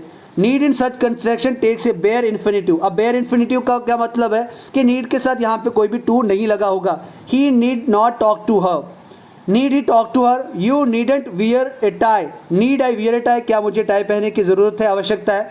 तो इस तरीके से यहाँ पे इसका आप यूज़ कर सकते हैं। उसके बाद the use of needn't in perfect, या अगर बात करें नीड का यूज़ करें अगर मॉडल के तरीके से परफेक्ट टेंस के अंदर यूज़ हो रही है। जिस तरीके से पहले आपने मॉडल की बात करी तो उसके बाद आपने have action third form use किया था, डिट्टो वही प्रोसेस वहाँ पे आपको भी यूज़ करना है। जैसे he needn't have written such a detailed essay, उसने कभी ऐसा डिटेल्ड ऐसे नहीं लिखा होगा। तो the essays was to be written is 300 words only, लेकिन उसने 1000 वर्ड का लिख दिया। You needn't have bought such a costly gift, आपको इतने महंगा गिफ्ट खरीदने की कोई आवश्यकता नहीं थी, because you have wasted your money. तो वेस्ट ऑफ मनी यहाँ पे बात हो रहा है। इस तरीके से आपको ये याद रखना है। अब बात करें यहाँ पे नीड की बात करें, need when used as ordinary verb, जब एक सेंटेंस के अंदर need as a an ordinary verb use हो रहा है, तो यह अगर बात करें in negative takes auxiliary do, तो उस टाइम पे हम एक्सिलरी डू का यूज़ करते हैं। नीड कंजुगेटेड विद विल, बात करें shell do, do does did, अगर बात करें आप डू किसके साथ या नीड किसके साथ, विल के साथ, शेल के साथ, डू डज के साथ, डिड के साथ हम इसका यूज़ कर सकते हैं। और ये एफर्मेटिव के अंदर भी होता है। जैसे I do not need to write him anything, मुझे उसको लिखने की कोई भी आवश्यकता नहीं है। He won't need to attend the, क्या बोलोगे, he won't need to attend the court, उसको कोर्ट अटेंड करने की कोई आवश्यकता नहीं है। She didn't need to remind me, उसको मेरे को याद दिलवाने की कोई ज़रूरत नहीं थी। She needs to be careful, उसको जनरली केयरफुल रहना चाहिए, सचेत रहना चाहिए। उसके बाद यहाँ पे डेयर की बात करें, dare is also called semi modal, आप सभी को पता है कि डेयर को एक सेमी मॉडल भी कहा जाता है और इसको एक मैन वर्ब के तरीके से भी यूज़ किया जाता है। देखो अगर मैं आपको बताऊं ना, कभी भी आप ऐसे कहते हो कि तेरी हिम्मत कैसे हुई मेरे को ऐसा कहने की, इट मीन्स व्हेन यू, जब आप किसी को ललकारते हैं या कोई आपको ललकारता है उस टाइम पे आपको डेयर का यूज़ करना है, क्योंकि डेयर के हिसाब से भी आप अपनी हिम्मत के बारे में बात करते हैं। बात करें in affirmative, dare is use like a main verb, अगर बात करें एफर्मेटिव के अंदर बात करें जो डेयर यूज़ होता है वो एज ए मैन वर्ब के तरीके से यूज़ होता है। डेयर आर डेयर्स, ये अकॉर्डिंग टू पर्सन रहेगा, अगर यहाँ पे प्लूरल होगा डेयर होगा आई वी के साथ डेयर, लेकिन ही शी के साथ डेयर्स का यूज़ होगा प्रेजेंट के अंदर। लेकिन अगर आप बात करें पास्ट की बात करें तो पास्ट के लिए सभी की फॉर्म एक जैसी रहती है, तो उन सभी के लिए यहाँ पे आप सेकंड पर्सन थर्ड फर्स्ट के साथ आप डेयर्ड का यूज़ करोगे। और but in the negative and interrogative if it can not be used, it can be used इधर लाइक ए मैन वर्ब या लाइक ए मॉडल एक्सिलरी। अगर बात करें आप नेगेटिव सेंटेंस की बात करें या फिर इंटरोगेटिव सेंटेंस की बात करें, उसके अंदर वहाँ पे आप एज ए मैन वर्ब इसको यूज़ कर सकते हैं या फिर एज ए मॉडल एक्सिलरी ही इसको आप यूज़ कर सकते हैं। इसीलिए इसको क्या कहते हैं, सेमी मॉडल कहते हैं। अब ही डेयर्स टू अपोज यू, यानी उसके अंदर हिम्मत है कि वो आपके खिलाफ क्या कर सकते हैं, खिलाफत करे, उसको उसके अंदर हिम्मत है आपके खिलाफ खिलाफत करने की। He dares to oppose you, he does not dare to oppose you, उसके अंदर ऐसी हिम्मत नहीं कि वो आपकी खिलाफत करे। You do not dare to speak against him, आपके अंदर इतना साहस नहीं है, डेयर का मतलब साहस नहीं है, हिम्मत नहीं कि आप उसके खिलाफ कुछ बोल पाओ। We do not dare to talk to the president, हमारे अंदर इतनी हिम्मत नहीं है कि हम यहाँ पे किसके साथ बात करें, जो यहाँ पे हमारे प्रेसिडेंट हैं, जो राष्ट्रपति हैं, उनके साथ हम बात करें। तो आपने देखा कि डेयर का यूज़ किस तरीके से हमने ऑर्डिनरी वर्ब के साथ किया। अब बात करें use of dare as a modal, अब बात करें किस तरीके के मॉडल के हिसाब से डेयर का यूज़ किया जाता है। ही dare not say like this, उसकी इतनी हिम्मत नहीं है कि वो कुछ कैसा कहे। आपने पहली स्लाइड में देखा था कि डेयर के बाद टू लग रहा था, लेकिन यहाँ पे आप टू का यूज़ नहीं कर रहे हैं, और जब आप टू का यूज़ नहीं करें it means it is using here as a, यहाँ पे मॉडल एक्सिलरी के तरीके से यूज़ हो रहा है। I dare not talk to the chairman, मेरे अंदर इतनी हिम्मत नहीं है कि मैं चेयरमैन से बात करूँ। Dare he not say like this, क्या उसकी इतनी हिम्मत नहीं कि वैसा कहने की। Dare I talk to the chairman, क्या मुझे चेयरमैन के साथ बात करने का साहस है, करनी चाहिए क्या, तो आप बोलोगे yes you dare talk to the chairman. और आपने देखा द कंस्ट्रक्शन, अगर बात करें कभी हम कहते हैं ना तेरी हिम्मत कैसे हुई, तो आप कहोगे हाउ डेयर यू, एक बार आप सभी मेरे साथ कहो, कहो मेरे साथ सभी एक बार, सभी। आपकी हिम्मत कैसे हुई Suraj sir, how dare you Suraj sir. तो इस तरीके से आपको बात करनी है। आप फिर किसी थर्ड पर्सन की बात करें, किसी प्लूरल की बात करें, उनका यूज़ कर सकते हैं। How dare they to abuse me, how dare they to just go यानी गॉसिप विद मी। इस तरीके से आप इसका यूज़ कर सकते हैं। इसीलिए इसको ये क्या एक्सप्रेस करता है, एक इंडिकेशन को, यानी यहाँ पे इंडिग्नेशन को एक्सप्रेस करता है। अब यहाँ पे इंडिग्नेशन का मतलब होता है रोष को एक्सप्रेस करता है। जैसे जब आप ऐसे बोलोगे how dare you, it means you are annoyed, आपके अंदर रोष रहेगा। तो गुस्सा या रोष की बात करें उसके लिए आप यहाँ पे इंडिकेशन का मतलब होता है, इस तरीके से इसका यूज़ कर। जैसे how dare you speak like this, तो आपका जो बोलने का स्टाइल होगा वो आपको कहीं ना कहीं मूड में होगा, क्योंकि कंडीशन ही वैसी राइज हो रही है। उसके बाद how dare my wife leave without my permission, मेरी बीवी कितनी हिम्मत कैसी हुई कि बिना मेरी अनुमति लिए ही वो घर से चला गई। तो इस तरीके के लिए आप यहाँ पे किसका यूज़ करते हो, डेयर का यूज़ करते हो। उसके बाद अगर बात करें इन्फिनिटिव्स की बात करें, डेयर के बाद इन्फिनिटिव का यूज़ करते हैं। In theory the negative and interrogative forms with do did are followed by the infinitive with two, but in practice the two is often omitted. लेकिन अगर आप ऑफ्टन ही बात करें, प्रैक्टिस में बात करें, रियलिटी में बात करें, टू इसके साथ हम नहीं लगाते। He doesn't dare say anything, उसकी इतनी हिम्मत नहीं कि वो आपके खिलाफ कुछ कहे। डिड ही डेयर, तो आप टू लगा भी सकते हैं और नहीं भी लगा सकते हैं। Did he dare to say anything, क्या उसकी इतनी हिम्मत कि कुछ कहे वो। तो dare I, dare he, dare you, dare they, dare we, इस तरीके से आप एक्शन काम लगा के कितने भी क्वेश्चन बना सकते हैं। और डेयर नॉट की बात करें तो ये इन्फिनिटिव विदाउट टू के ही यूज़ होता है। डेयर वी डिस्टर्ब यू, क्या हमारे अंदर साहस है आपको डिस्टर्ब करने का। दे डेयर नॉट गो, वो नहीं जा जाने के उनको दे डेयर नॉट गो। तो इस तरीके से आप इसका यूज़ करेंगे। When dare is preceded by nobody, anybody या समबडी से पहले अगर डेयर का यूज़ हो, या डेयर के बाद या नोबडी के बाद डेयर का यूज़ हो, समबडी के बाद डेयर का यूज़ हो, इट मीन्स प्रोसीड हो। सो एट दैट टाइम यहाँ पे आप ऑप्शनल होता है, इट मीन्स आप यहाँ पे डेयर के साथ टू यूज़ कर भी सकते हैं और नहीं भी कर सकते हैं। जैसे एग्जाम्पल से आप समझने की कोशिश करेंगे, nobody dare to comment like that, आप क्या बोलोगे, nobody dare to comment like that, यानी किसी की इतनी हिम्मत नहीं, साहस नहीं कि वैसा कमेंट कहे। तो आप ऐसे भी कह सकते हो nobody dare comment like that. उसके बाद सी एग्जाम्पल देखें, somebody dare complain in the matter. उसके बाद somebody dare to complain in the matter. तो आपने देखा कि ऑप्शन हमने डेयर का यूज़ किस तरीके से किया। हम इसको एफर्मेटिव के अंदर भी यूज़ कर सकते हैं, मैंने आपको पहले कहा, और इसको हम यहाँ पे एक अच्छे तरीके से यूज़ कर सकते हैं कंडीशन के अंदर भी। Dare is not often use in affirmative, अगर बात करें हर बार डेयर का यूज़ सिर्फ एफर्मेटिव के अंदर नहीं किया जाता, ये यहाँ पे एक दूसरे कंडीशन को भी बनाता है। जैसे आई डेयर से, आई डेयर से का मतलब होता है कि मैं ये समझता हूँ, ये मानता हूँ, सपोज मेरे हिसाब से ये है। आई डेयर से का मतलब होता है सपोज। तो देखो यहाँ पे डेयर से के दो मतलब होते हैं, एक तो होता है सेंस ऑफ सपोज के अंदर, और दूसरा होता है to accept what he said. In suppose करो मैंने आपको कुछ बोला और आपको एक्सेप्ट करना है। पहले एग्जाम्पल देखते हैं, in the sense of suppose की बात करें, आई डेयर से ही विल कम, तो यहाँ पे गैस लगा रहे हैं, एक अनुमान लगा रहे हैं, सपोज करें कि वो आ जाएगा। I dare say they will be happy to get this news, मैं यहाँ पे आशा करता हूँ या करती हूँ कि इस न्यूज़ को सुनने के बाद वो सभी खुश हो जाएंगे, प्रसन्न हो जाएंगे। उसके बाद to accept what is said, यहाँ पे एक कंडीशन मैंने लाई आपके लिए, आई होप इस कंडीशन को अच्छे तरीके से समझेंगे। एक इंडियन टूरिस्ट है और एक यहाँ पे स्विस पुलिसमैन है, स्विट्ज़रलैंड का। इंडियन टूरिस्ट कहता है कि उसके कुछ गलती हुई और उसने उसको फाइन मांगा। इंडियन टूरिस्ट ने कहा but I drive on the left in India, अगर इंडिया की बात करें तो इंडिया के अंदर हम लेफ्ट साइड गाड़ी चलाते हैं, लेकिन अगर आप स्विट्ज़रलैंड स्विस की बात करें तो वहाँ पे आपकी राइट साइड होती है। लेकिन वो पुलिसमैन क्या कहे, आई डेयर से यू, मैं आपको मीन्स क्या कहता हूँ, ललकारता हूँ या कहता हूँ मीन्स कि we drive on the right there, लेकिन हम यहाँ पे किस तरह ड्राइव करते हैं, राइट साइड ड्राइव करते हैं। उसके बाद दूसरी एक एग्जांपल लेते हैं, ट्रेवलर और कस्टम ऑफिसर की बात करें तो यहाँ पे ट्रेवलर की बात करें, उनको एक गिफ्ट मिला था, तो लेकिन यहाँ पे जो कस्टमर ऑफिसर था उसने कहा कि ये गिफ्ट नहीं है, आपने ऐसे चोरी से ली है। But the watch was gifted to me, I didn't buy it, मैंने ये खरीदी नहीं है, ये वॉच मुझे किस में मिली है, गिफ्ट में मिली है। लेकिन जो कस्टमर ऑफिसर हैं वो क्या कह रहे हैं, I dare say you will have to pay duty on it, कि आपको इसके ऊपर भुगतान करना ही पड़ेगा। आई डोंट नोट कि आपको गिफ्ट मिला या क्या मिला है, लेकिन आपको इसके ऊपर भुगतान करना पड़ेगा। It means you have to accept what he said. तो ये बात आपको ये याद रखनी है। उसके बाद ये बात एक दूसरी याद रखें कि आई के साथ ही खाली डेयर से का यूज़ होता है, दूसरा कोई भी यहाँ पे सब्जेक्ट यहाँ पे डेयर से पहले नहीं लग सकता। आई रिपीट, आई के बाद डेयर से लगता है, दूसरे किसी भी सब्जेक्ट के साथ डेयर से नहीं लगता।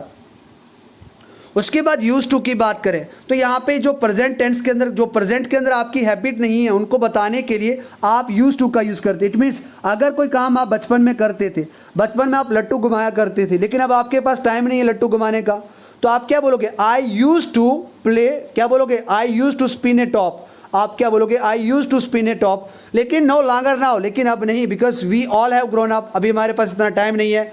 तो इसलिए इस टाइम पे आप यहाँ पे यूज टू का यूज़ करते हो, और यहाँ पे इसके साथ यूज टू के साथ, यूज्ड के साथ यहाँ पे इन्फिनेटिव टू का भी यूज़ किया जाता है। बात करें यहाँ पे टू एक्सप्रेस डिसकंटिन्यूड हैबिट, अगर आप बात करें किसी की डिसकंटिन्यू हैबिट बतानी हो पास्ट सिचुएशन के अंदर, तो उसके लिए आप किसका यूज़ करते हैं? उसके लिए आप यूज टू का यूज़ करते हैं। जैसे ही यूज टू ड्रिंक डेली, वो हर दिन दारू पीता था लेकिन अब वो नहीं पीता है, वो पास्ट की हैबिट थी। जैसे आपकी बचपन में काफ़ी हैबिट थी लेकिन उसमें से अभी काफ़ी नहीं होगी, सो इन दैट कंडीशन आप वहाँ पे किसका यूज़ करते हो? यूज टू का यूज़ करते हो। I use to smoke 1 packet of cigarette, जब मेरे को टेंशन थी, जब पहले मैं तो एक दिन में 1 पैकेट सिगरेट का पी लेता था। तो यहाँ पे आप देख रहे हैं कि पहले पीता था लेकिन अब आपने स्मोकिंग को ही छोड़ दिया है। तो उस कंडीशन के अंदर आप इस तरीके से इसका यूज़ कर सकते हैं। अब यहाँ पे एक कंडीशन बढ़ रही है कि it is also used as an adjective. बात करें एज एन एडजेक्टिव के मीनिंग के तरीके से भी इसका यूज़ किया जाता है। जैसे अगर बात करें it is then preceded by the be form, जब ये बी फॉर्म से क्या करा जाए? प्रीसीड करा जाए, ये बी फॉर्म के बाद ये यूज़ किया जाए। एग्जाम्पल से आप समझने की कोशिश करें।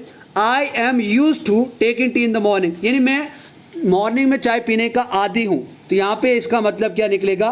किसी का चीज़ का एकस्टम्ड होना, आदी होना। He is use to read newspaper with morning tea, वो लड़का जब भी मॉर्निंग में न्यूज़पेपर पढ़ता है और उसकी आदत है कि वो न्यूज़पेपर पढ़ते पढ़ते चाय भी पीता है। He would soon get use to living at Mumbai, वो जल्दी उसकी आदत लग जाएगी मुंबई में रहने की।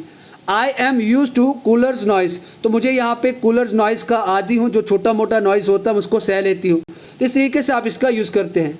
Note the use of use to in negative and interrogative. I used not to smoke daily, आप ऐसे भी इसको लिख सकते हैं, आप इसको ऐसे भी लिख सकते हैं I did not use to smoke earlier. तो ये आपके ऊपर निर्भर करता है और कंडीशन के ऊपर निर्भर करता है। He use to may chess at college, he use to may play chess at college, इस तरीके से है इसका, तो आप इसका भी यूज़ कर सकते हैं। He use to may chess at college, he use to may नहीं, ये प्ले है, मे नहीं है, ये प्ले है। He use to play chess at college, वो कॉलेज के अंदर चेस खेलता था, अफर्मेटिव है। लेकिन आपको नेगेटिव बनाना, तो आप नेगेटिव को बनाने के लिए ऐसे भी यूज़ कर सकते थे, he use not to play chess at college, लेकिन आप इसको ऐसे कहोगे, he did not use to play chess in at college. तो इस तरीके से आप यहाँ पे इसके काफ़ी ज़्यादा बना सकते हैं। उसके बाद यहाँ पे बात करें ऑट टू की बात करें, तो जो ऑट टू है ये एक शुड का दूसरा भाई है, जिसका मतलब सेम होता है। ये शुड से थोड़ा इनफॉर्मल होता है और शुड काफ़ी फॉर्मल होता है। बात करें ऑट की बात करें, ये एक मॉडल वर्ब है, ये सेम फॉर्म है ऑट की, लेकिन इसके साथ टू का यूज़ होता है। Ought is used for present and future, ये जिस तरीके से दूसरे मॉडल यहाँ पे प्रेजेंट और फ्यूचर के लिए यूज़ होते थे, उसी तरीके से जो ऑट मॉडल है वो प्रेजेंट और फ्यूचर के लिए हम इसका यूज़ करते हैं। It is used in past, ये पास्ट के अंदर यूज़ होता है, लेकिन जब वर्ब के बाद इसका यूज़ किया जाता है पास्ट टेंस के अंदर, और यहाँ पे एक परफेक्ट इन्फिनेटिव के साथ फॉलो किया जाता है। जैसे ought is always followed by full infinitive to, ought के साथ हमेशा यहाँ पे आपको टू लगता ही लगता है। जैसे I ought to write to her today और टुमारो, मुझे आज उसको लिखना ही चाहिए था या कल फिर लिखना ही चाहिए था। I knew I ought to write to her, मैं जानती थी कि मुझे उसको लिखना ही पड़ेगा, लिखना ही चाहिए उसको। इस तरीके से the negative form of ought, अगर आप नेगेटिव फॉर्म की बात करें ऑट की, तो वो ऑट के साथ नॉट लगने से जिसको ऑटेंट हो जाता है। और अगर बात करें इंटरोगेटिव फॉर्म की बात करें, तो ऑट को सबसे पहले लिखते हैं, उसके बाद आप सब्जेक्ट को लिखेंगे, उसके बाद आप किसी एक्शन को जो काम करने हैं, जैसे आप बोलोगे सर ऑट आई, मैं क्या बोलूँगा, ought I go to Mumbai. तो इस तरीके से आप इसका यूज़ कर सकते हैं। नेगेटिव और इंटरोगेटिव के अंदर आप यहाँ पे ऑट, और मैंने आपको बताया ऑट के बाद आई नॉट का यूज़ करोगे, जो ऑट यहाँ पे क्या बनेगा, शॉर्ट फॉर्म में ऑटेंट आई बनेगा। Oughtn't I go to Mumbai, ought I not go to Jammu. इस तरीके से आप इसकी बात करोगे। Ought is use for advice, जब आपको किसी को एडवाइस देनी हो मॉरल ऑब्लिगेशन के लिए, ऑट का आप यूज़ करते हैं। So ought is use for advice, जब मॉरल ऑब्लिगेशन हो, किसी को एडवाइस देनी हो, या ड्यूटी की बात करें, कर्तव्य की बात करें, एट दैट टाइम वहाँ पे आप ऑट का यूज़ कर सकते हो। You ought to consult a physician, आपको एक अच्छे फिजिशियन से कंसल्ट करवाना चाहिए, दिखाना चाहिए, तो ये आपको यहाँ पे एडवाइस मिल रही है। उसके बाद वी ऑट टू रिस्पेक्ट और पेरेंट्स, हमें अपने पेरेंट्स के माता पिता की इज्जत करनी चाहिए, तो ये आपकी एक मॉरल ड्यूटी हो जाती है। लेकिन अगर आप यहाँ पे ऑट टू की जगह आप शुड रखते तो ये सिमिलर ही मीनिंग निकलता। We ought to help our friends, हमें अपने दोस्तों की मदद करनी चाहिए, तो ये यहाँ पे आपकी एक मॉरल ऑब्लिगेशन है। अब बात करें तो यहाँ पे ऑट की बात करें अगर परफेक्ट के अंदर, तो ये अगर परफेक्ट टेंस के अंदर जैसे मैंने आपको बताया किसी भी मॉडल के बाद आप हैव के बाद वर्ब की थर्ड फॉर्म का यूज़ कर सकते हो, तो ये यहाँ पे उस टाइम पे क्या डिनोट करता है, अनफुलफिल्ड ऑब्लिगेशन, ऐसी बात को बताएगा जो फुलफिल नहीं होगी, ऐसी मर्जी ऐसी ख्वाहिश की बात करेगा जो फुलफिल नहीं हुई है। तो इस तरीके से आप इसका यूज़ करते हैं एक्शन के साथ जो अभी तक हुई नहीं है। जैसे she ought to have invited him in the function, लेकिन उसने इन्वाइट नहीं किया। शी ऑट टू, या जैसे भी हम कहते हैं ना she should have invited him in the function, तो शुड की जगह पे आपको ऑट टू रख लेना है। He ought to have helped him in that matter, he ought to have helped him in that matter, उसको उसकी मदद करनी चाहिए थी लेकिन उसने करी नहीं। तो इस तरीके से ऑट टू की जगह पे अगर आप शुड का यूज़ करोगे तो वो सेम रहेगा, लेकिन should is more formal than ought to, तो ये बात आपको याद रखनी है। अब यहाँ पे आज की इस मैराथन की last slide, it is generally, अगर बात करें ऑट की, अज्यूम दैट, ये माना जाता है कि जो ऑट टू है और जो शुड है इन दोनों का सिमिलर यूज़ होता है। लेकिन अगर आप फॉर्मल नोटिस के हिसाब से बात करें या इन्फॉर्मेशन के हिसाब से बात करें, should is more prominent than ought to. तो यहाँ पे ऑट यहाँ पे इनफॉर्मल के लिए, शुड के लिए, शुड यहाँ पे फॉर्मल के लिए यूज़ किया जाता है। जैसे student should be prepared to donate the blood, students को यहाँ पे प्रिपेयर रहना चाहिए, रेडी रहना चाहिए रक्तदान करने के लिए। Traveller should be in possession of the following documents, जो ट्रेवलर्स हैं, जो यात्री, उनके पास ये डॉक्यूमेंट्स ज़रूर होने चाहिए। On hearing the alarm bell सुनते ही the student should leave their rooms immediately, जो स्टूडेंट्स हैं उनको अपना जो कमरा है वो तुरंत छोड़ देना चाहिए। तो इस तरीके से आप शुड का यूज़ कर सकते हो, बिकॉज शुड शोज मोर, यहाँ पे क्या बताते हैं, एक फॉर्मल वे को बताता है। We can not use ought in the above sentence, हम यहाँ पे इनके अंदर सेंटेंस नहीं यूज़ कर सकते क्योंकि ये फॉर्मल सभी के सभी हैं। So thank you very much for this marathon. दोबारा से रिकॉर्ड करा, फिर से 1.5 घंटा दोबारा से रिकॉर्ड करने का यहाँ पे एक प्रॉब्लम मिली क्योंकि टेक्निकल एरर आ रहा है, वो आई डोंट नो। आई होप आज की इस लेक्चर के अंदर आपको कोई भी वॉइस रिकॉर्डिंग इशू नहीं रहा होगा। Thank you very much. और अगर आपको लगता है कि ये सेकेंड टाइम सर आपको बिना किसी एफर्ट के आपके लिए सर यहाँ पे एफर्ट कर रहे हैं, सो डियर फ्रेंड, आप इस लेक्चर को लाइक करें, शेयर करें और अपने फीडबैक को ज़रूर शेयर करें कि हाउ वाज इट, और इसकी एक्सरसाइज मैं आपको भेजूंगा और जब मैं एक्सरसाइज करवाऊंगा तब एट दैट टाइम मैं इनको भी कवर करूंगा। दूसरी बात यह है कि आप अगर अभी तक मेरे चैनल, जो मैंने आपको पहले वीडियो कहा था, ब्राइट आविष्कार पे नहीं गए, क्योंकि यहाँ से 15 अगस्त से यानी कल परसों से यहाँ पे एक समर्पण बैच शुरू हो गया जिसके अंदर मैंने सिलेबस की वीडियो डाल दी है कि क्या क्या टॉपिक हम कवर करेंगे। और अगर आपको लगता है कि आपको डेली बेसिस पे वहाँ पे रहना है, क्योंकि वहाँ पे मैं खुद की एक्शन करूँगा, खुद वीडियो बनाऊँगा, खुद अपलोड करूँगा, जो आपको टाइमिंग पे मिलेगी। काफ़ी ज़्यादा स्टूडेंट आप में से हैं जो वहाँ पे टाइमिंग का और उनको वहाँ पे दूसरा भी कंटेंट सीखने को मिलता है। सो अगर आपकी मर्ज़ी है तो आप वहाँ पे मुझे फॉलो कर सकते हैं, otherwise it's okay, it's also my platform. यहाँ पे भी आपको मैं लेक्चर इसी तरीके की प्रोवाइड करता रहूँगा।